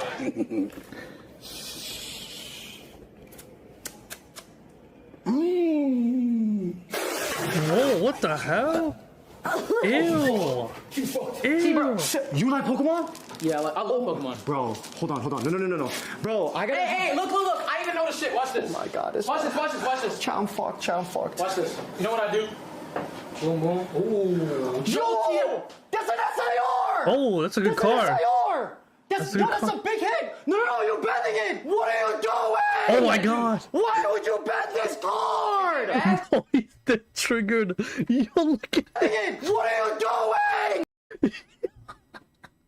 Yo, he's dead triggered, bro. Listen, I'm not into Pokemon cards, but I know there's value behind them, so I get it, gang. I get it. Why would you bet this card? No! You can't hit this card. It's impossible to hit. No, he ripped it off. Obviously, he's doing it for the clip, but I think he's like the Pokemon guy. He does like the box card openings. No. Sorry. Now, for what it's worth, it made them both major talking points during the event. But as we're sitting here today, it didn't make them reoccurring talking points, but just flashes in the pan, something that people could warn content creators about, scold them about, etc., etc. And most importantly, it scorned any chance of a relationship in the future for another content creator to say, hey, I want to work with you. I really see something special in you, and I want to collaborate with you. They got their 15 seconds of fame while other content creators were building relationships that would last them for years. So while Streamer University could give you the access to the different creators that are known to people, are unknown to people, but could make for viral moments, ultimately it could not force you to be consistent and maintain or build relationships with these people that will carry you for the long go, longer than the 5 days that you were there. And those continued relationships, in my opinion, may be the biggest difference between the class that we saw in 2025 and the class that we see in 2026. Streamer University already ran this experiment in 2025. The first event generated more than 27 million hours watched and reached over 719,000 peak concurrent viewers. It also produced some individual success stories. Rakai has become a household name at this point. Ray has become a staple in the streaming community. And Tota remained relevant enough for all three of these guys to come back as Streamer University 2026 alumni. But what I will say is, beyond the individual names, the 2025 class is not known for the collaborations and networking beyond the event. It's not the same active creator network that we're seeing for the class of 2026. And that's what I believe makes it so different. The streamers for 2026 continue to act as though it was a continued network of people even after leaving the campus. You can see that with streamer Lacey, who has collaborated with 15 plus streamers post Streamer University. Is me, J-Shock, Nick Nayersina, Raw Dog Moon, Jason Deween, Juicy Jacob, Yusuf, Pilot, Donut, random kid snuck his way in, Jimena, Haskell, Tatum, Aisha Sophie, J-Shock's bringing 2 girls that he met last night at a party. Who am I missing? Those good collabs, good collabs. Yeah, I mean, that's the thing. Like, I also think it's great that the bigger streamers are like reaching out to the smaller streamers that had the opportunity at Streamer University to build these connections and then continue it post that big event. He's coming. I texted Silky this morning. Silky. It's really cool. It's really cool. He's gonna spark up and pull up. But yeah, there's like 20 people that are gonna be pulling up now. Some people from Streamer U, some people not from Streamer U. You're seeing collaborations with Jason the Ween, Dub, and yo, I'm seeing clips from this stream. It's crazy. Yo, You're seeing this is Playboy Max hilarious. continue the relationship that he built with his roommate Wardrobe and Sky Jackson in some streams that they did together. And multiple streamers appeared on the MVP of Streamer University Suburb Baby sleepover stream. These are no longer isolated streams. The relationships are starting to have a lot of overlap now, and the trickle-down effects of that are real. Now, Pudgy knows Agent. Agent introduces Pudgy to his audience. Agent's audience goes and views Pudgy when Agent isn't streaming, and hell, even some of them decide to build a connection with Pudgy greater than just the agent of it all. Every opportunity that these new creators get to collaborate with people creates the moment to reach a new audience, create new trust in these people, put themselves in front of potential brand deals, sponsors that didn't know that they existed, but now that they're with a new creator, they can see them, improve as entertainers, build a relationship, receive another invitation, and then the cycle just starts all over again. Normally, a small streamer asking Jason the Ween or Lacey for a collaboration is just a stranger's voice that kind of goes unheard in the void. But Streamer University gave these people the opportunity to build something bigger than that. Dub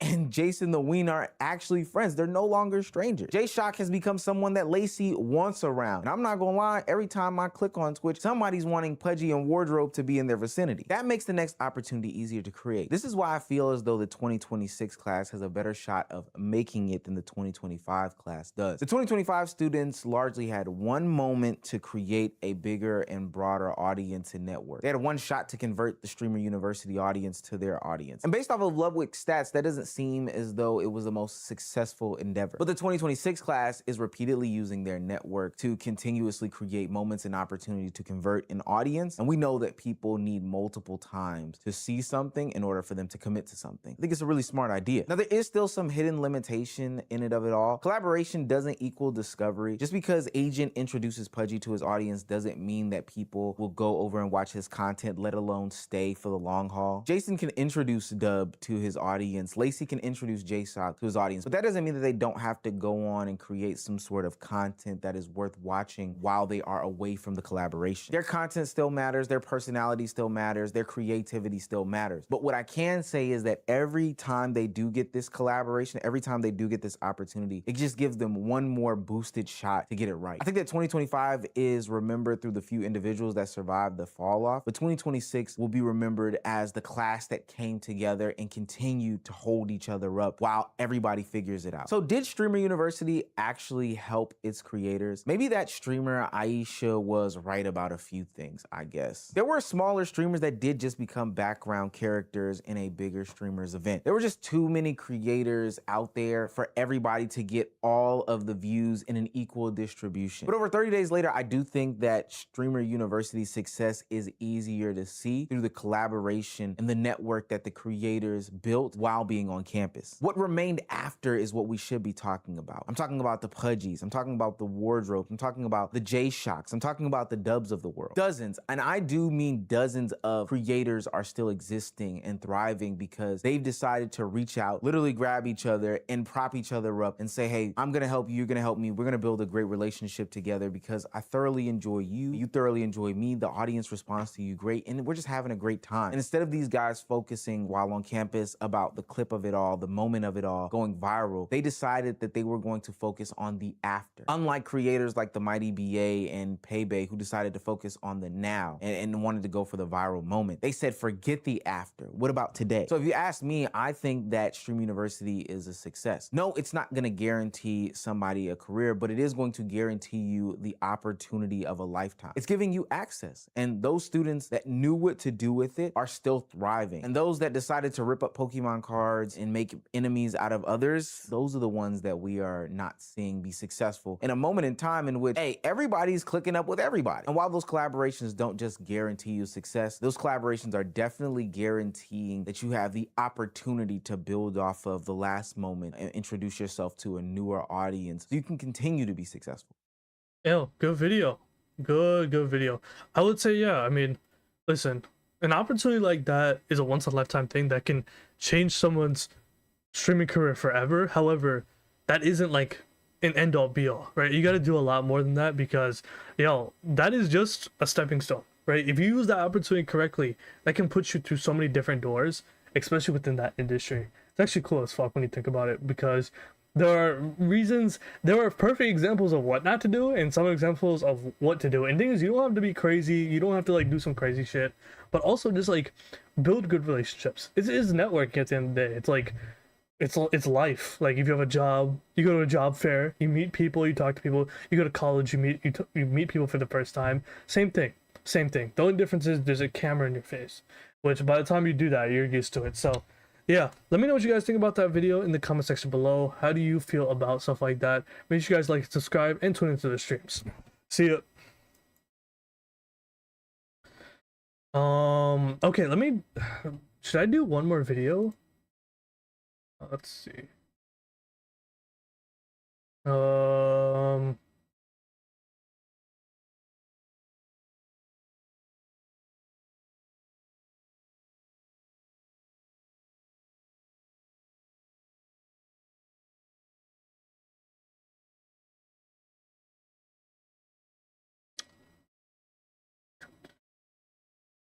Oh, I was gonna react to the streamer that got kicked out of his house, but I'm just gonna. I don't need to react to that. I'm good off that. I'm good off that. I already seen that shit.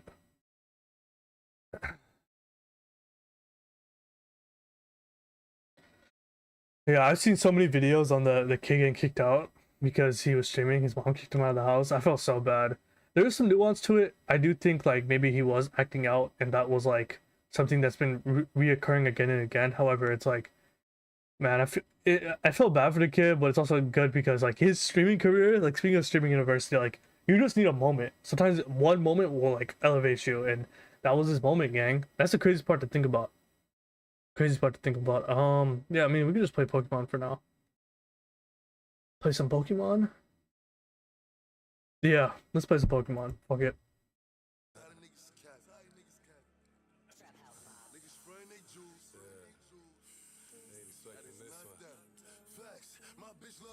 Coco. Ooh. Oh, let me do some thumbnail. Let me do thumbnail faces first. Let me do thumbnail faces first before I game. So the YouTube. Let me put this here, and then how should I do it? Like.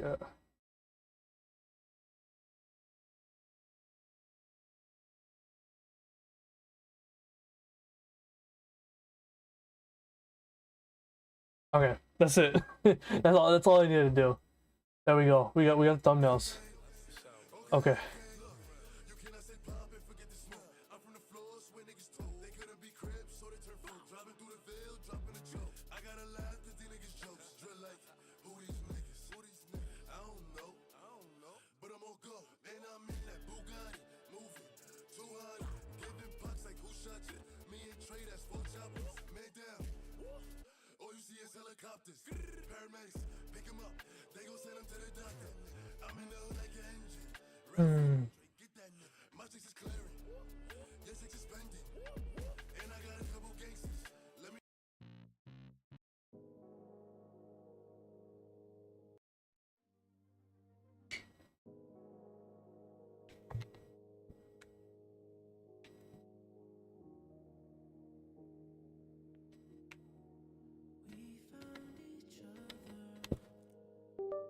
There we go.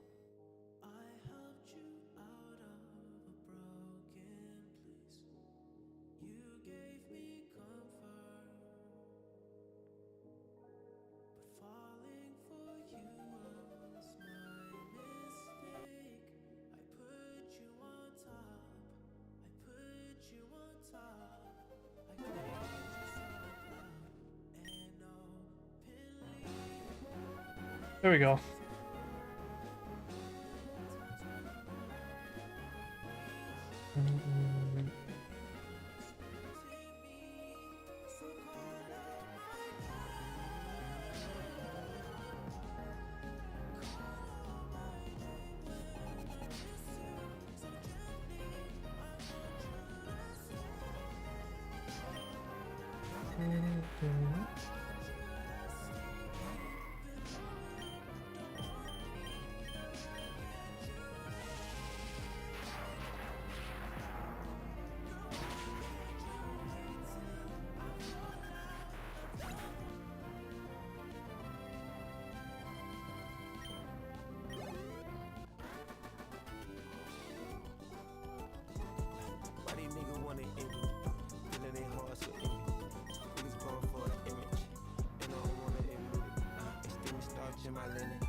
Yo, I do not like this, like, yo, here's my number. Dude, I'm 10 years old in Pokemon.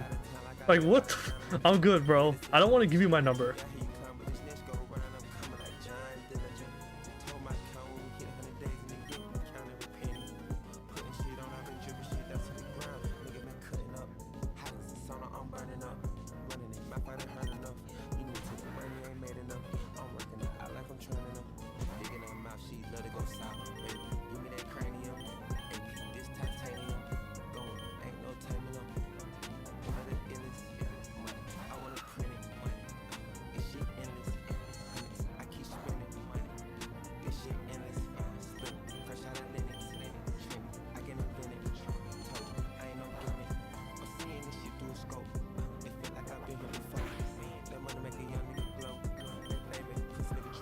Nope.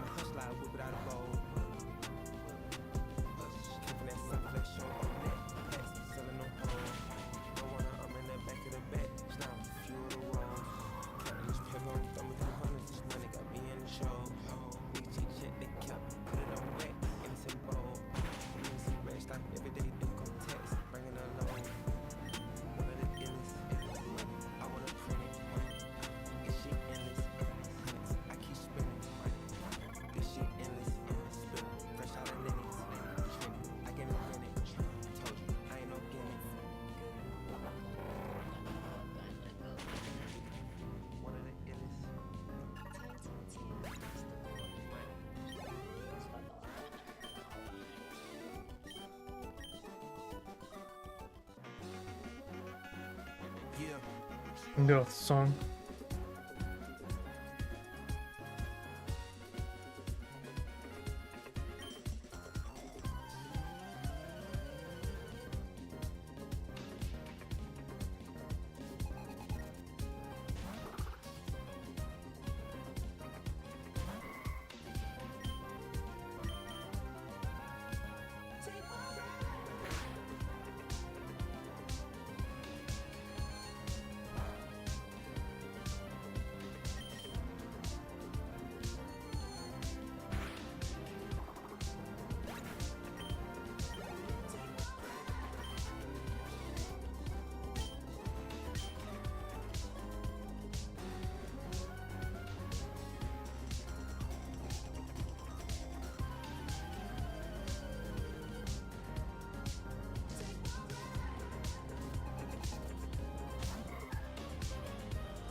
Easy work.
Supersonic.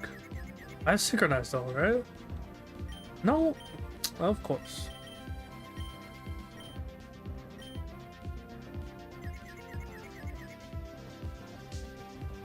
I hate Supersonic, bro. I hate these status moves that like don't allow you to attack. It's literally the most annoying thing ever. Come on, please. There we go. You can hit growl with me all you want. That's not gonna affect my special attack.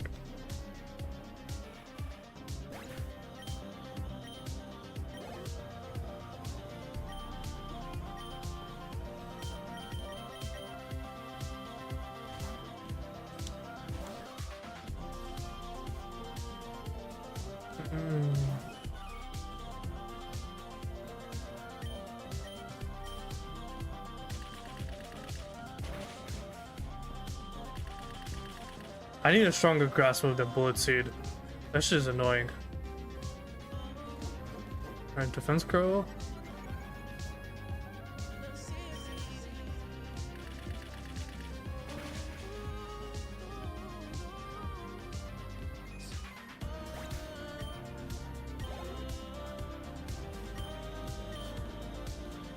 Six Pokemon? God damn.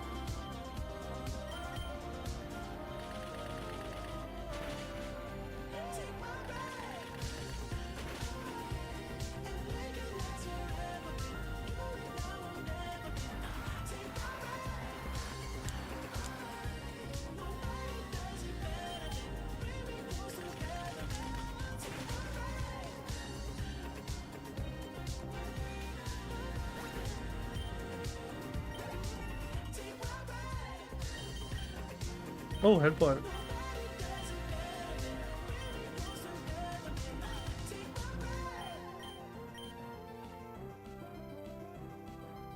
The rain couldn't understand it.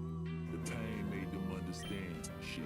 The sun tried to understand. The gun made me understand. The wind tried whispering the warning. The land shaking plus the rhythm is enormous. All the forces like a portal to a vortex connected to the stars that's projecting where we part at. Pull up where you park at. Aim a little darker. Where your bark at? It'd be a shame if you stayed in them apartments. 12 barely even came to them apartments. Catch a play and then parlay in them apartments. I swear it's like a party every day in them apartments. You was raised in them apartments, dang. Jump a shot or join a gang in them apartments. My mama say we gotta get away from them apartments. It's graves in them apartments, and they ain't got to end this way, cause we ain't start shit. I don't give a fuck about no industry beef. Ain't nobody give a fuck when Tay was dead in the street. I don't do the shit you see on the screens. I've been tapped in with true things. What's Skitty? Is that a bug Pokemon? Oh.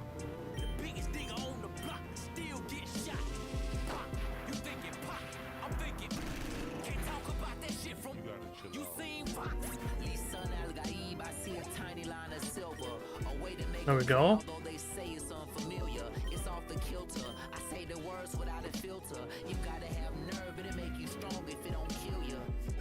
Put a bullet and Bob the fucking builder.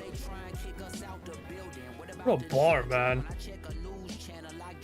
Oh, I get so pissed about Jid. I didn't fight these people yet?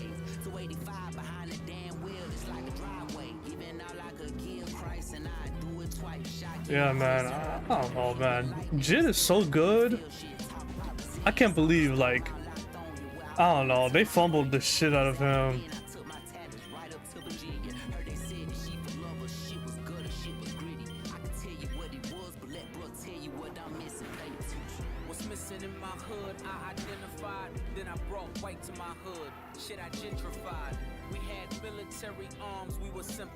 I remember listening to Jid's album back in like 2018 all the time, dog. And I liked his last album too. I wish he dropped more.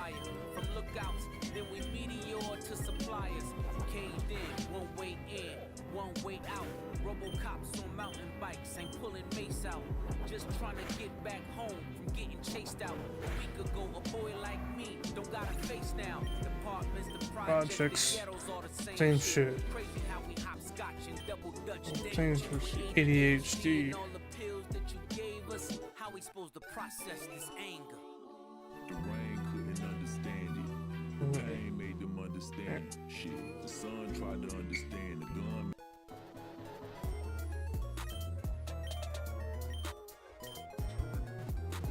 The rain.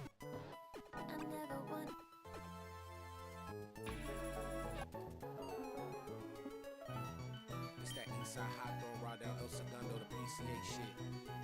It's top down, sun beaming, for real.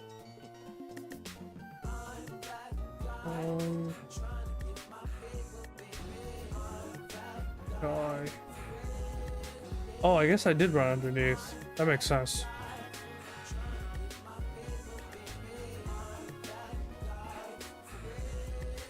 Fernando Town?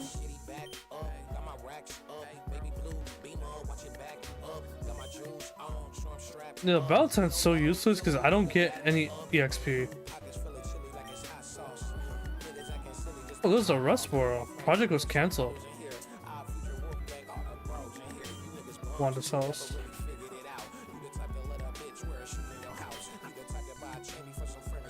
Oh, this is where Wally lives.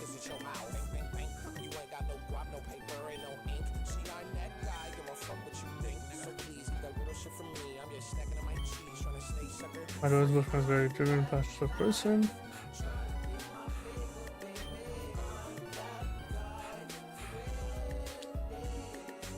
On that guy.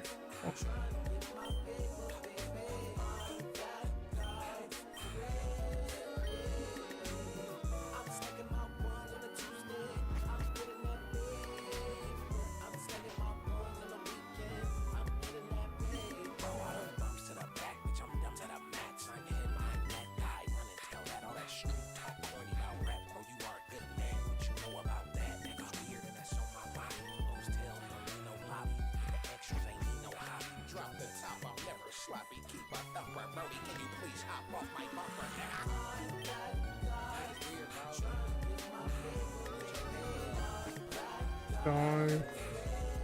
No confessions.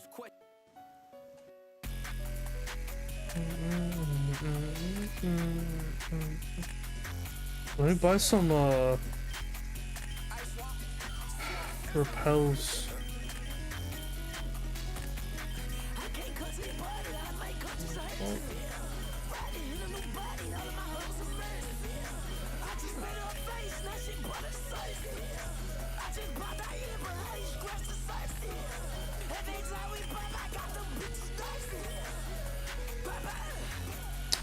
Oh.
To that drop, now let's see my jury, but she blurred at the top.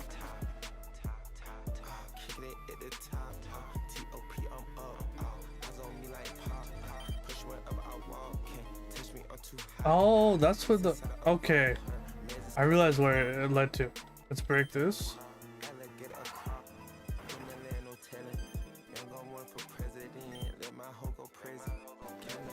What's HM04? Is that surf? Oh, strength.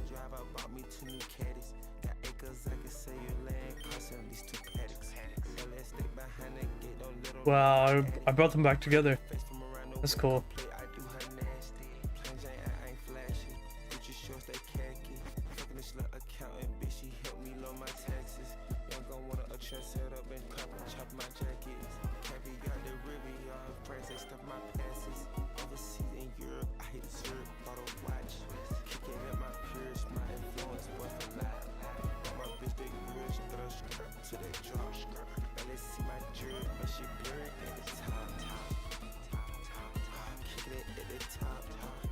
What's over here?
God, you missed.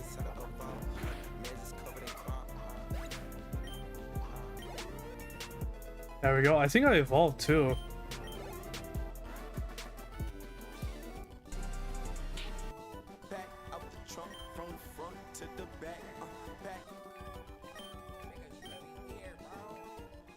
There we go.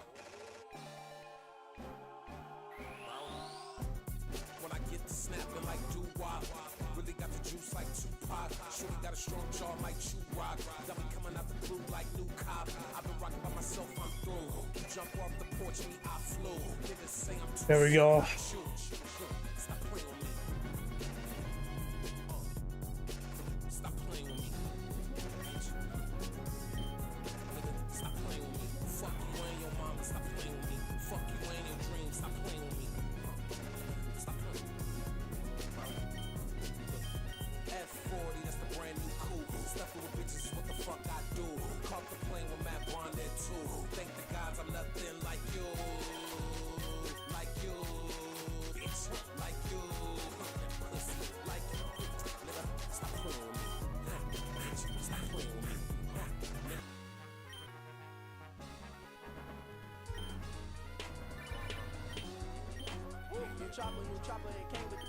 Stop calling me, bro.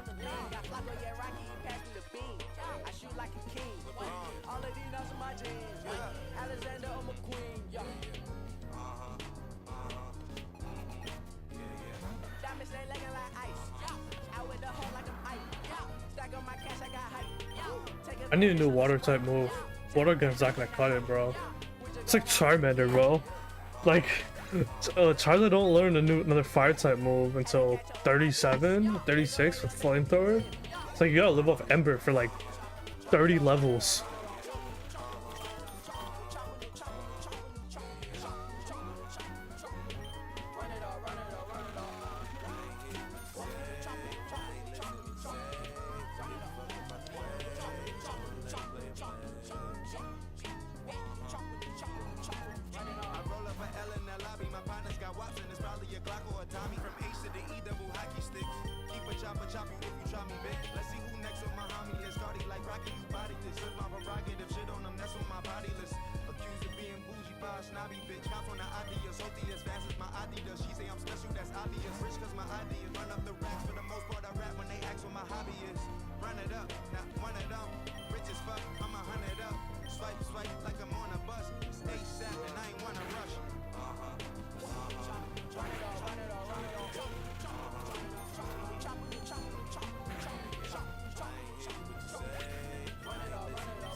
I'll battle them later. I need to heal.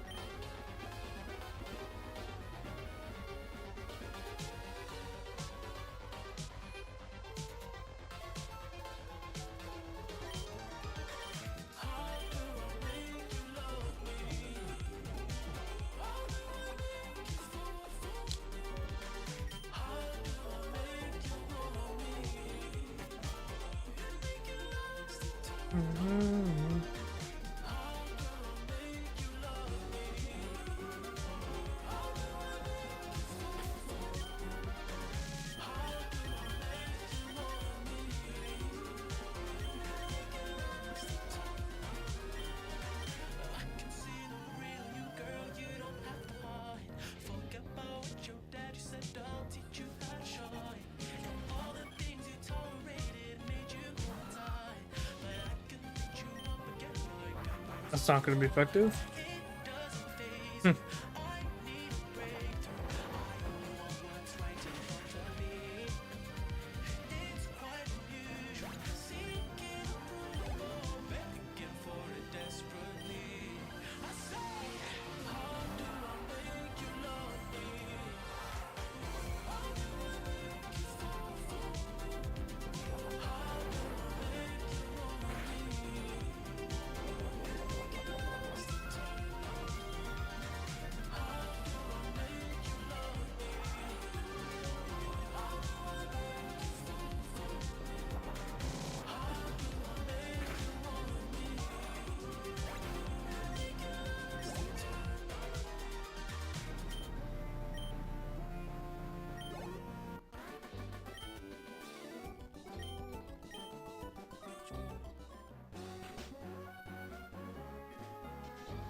Wait, this isn't.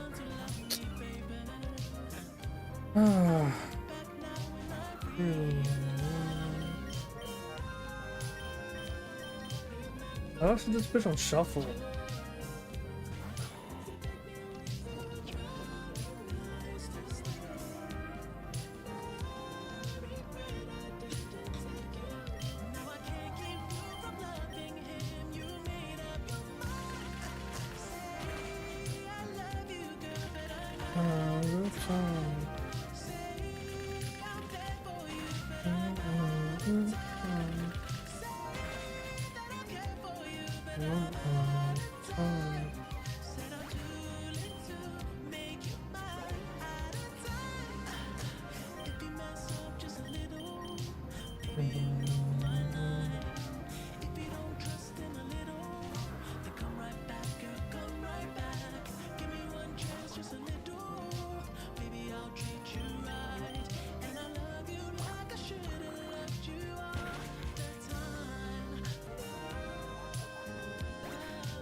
Find the whole family. Damn.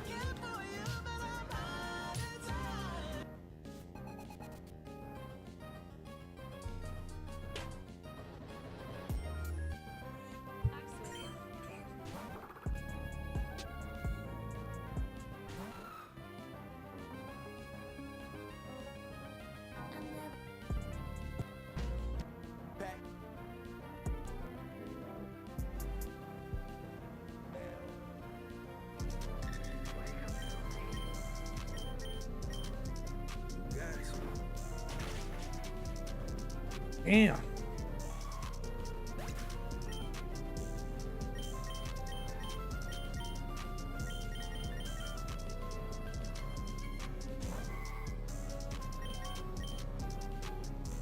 The Texas is a pussy move.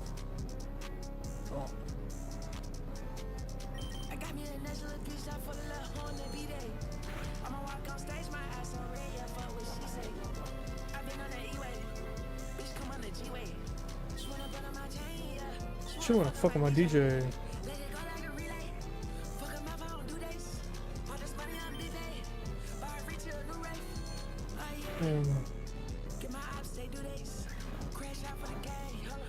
Pressure from mixtape. Why did that do so much damage? What the hell? High jump kick should not do that much damage.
Damn, they got a crazy. Their son must be insane. Macho Braves.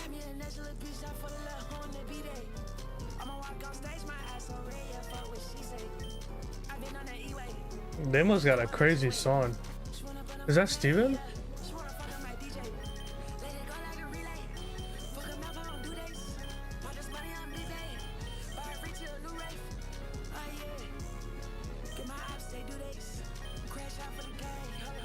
Crash out from mistake.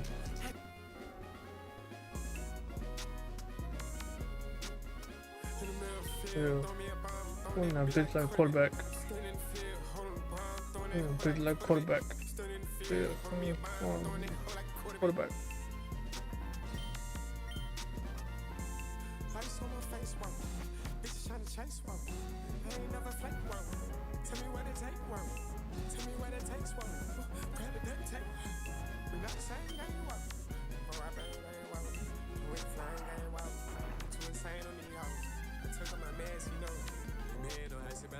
Oh, Gio, dude. Oh.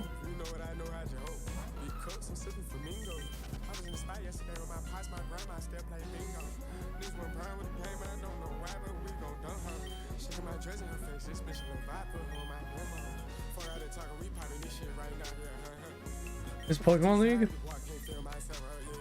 Oh no.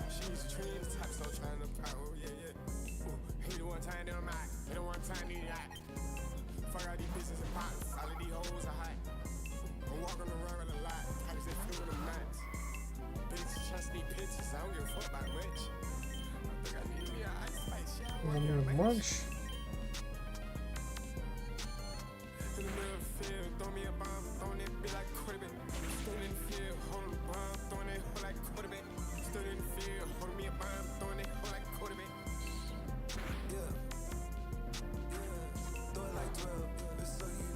I'm 12.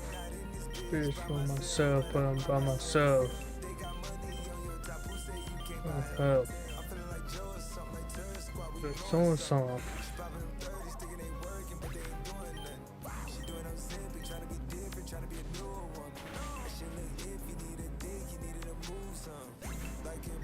Song. Song.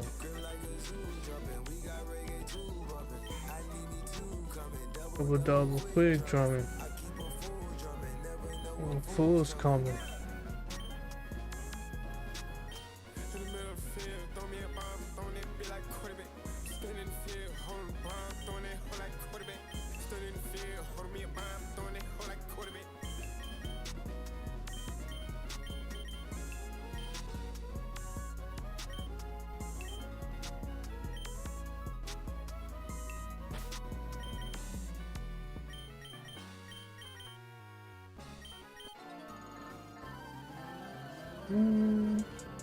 I love music, bro. I don't care. I love the album by Cardi, bro. That shit's so peak. I don't care how people talk about it. Peak, peak, peak.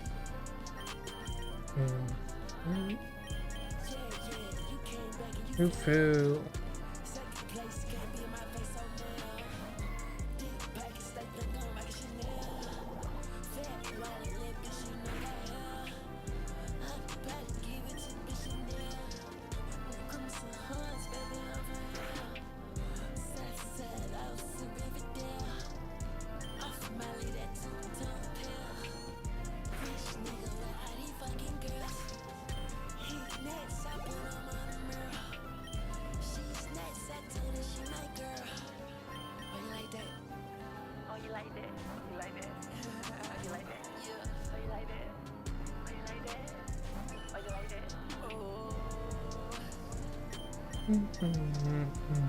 I didn't know this song.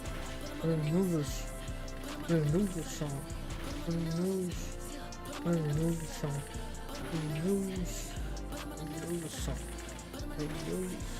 I didn't know this song. I didn't know this.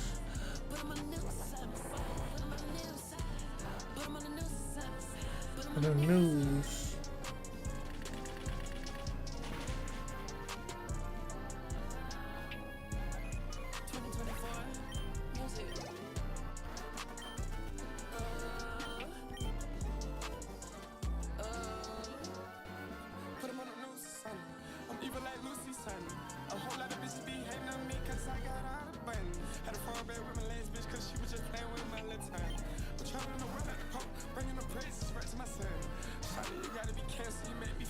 Tight way.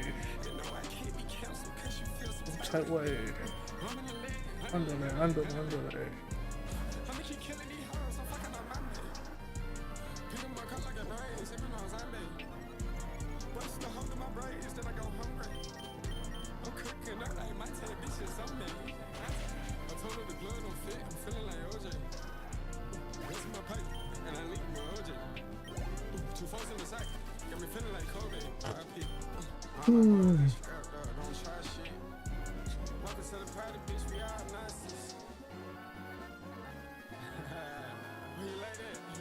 Chat, and I'm gonna end stream here.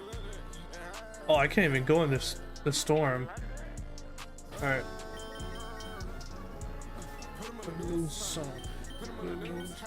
Yeah, I think I'm gonna end here. I'm gonna stream tomorrow as well, so don't worry. I'm gonna 2 hour stream tomorrow. All right, see you.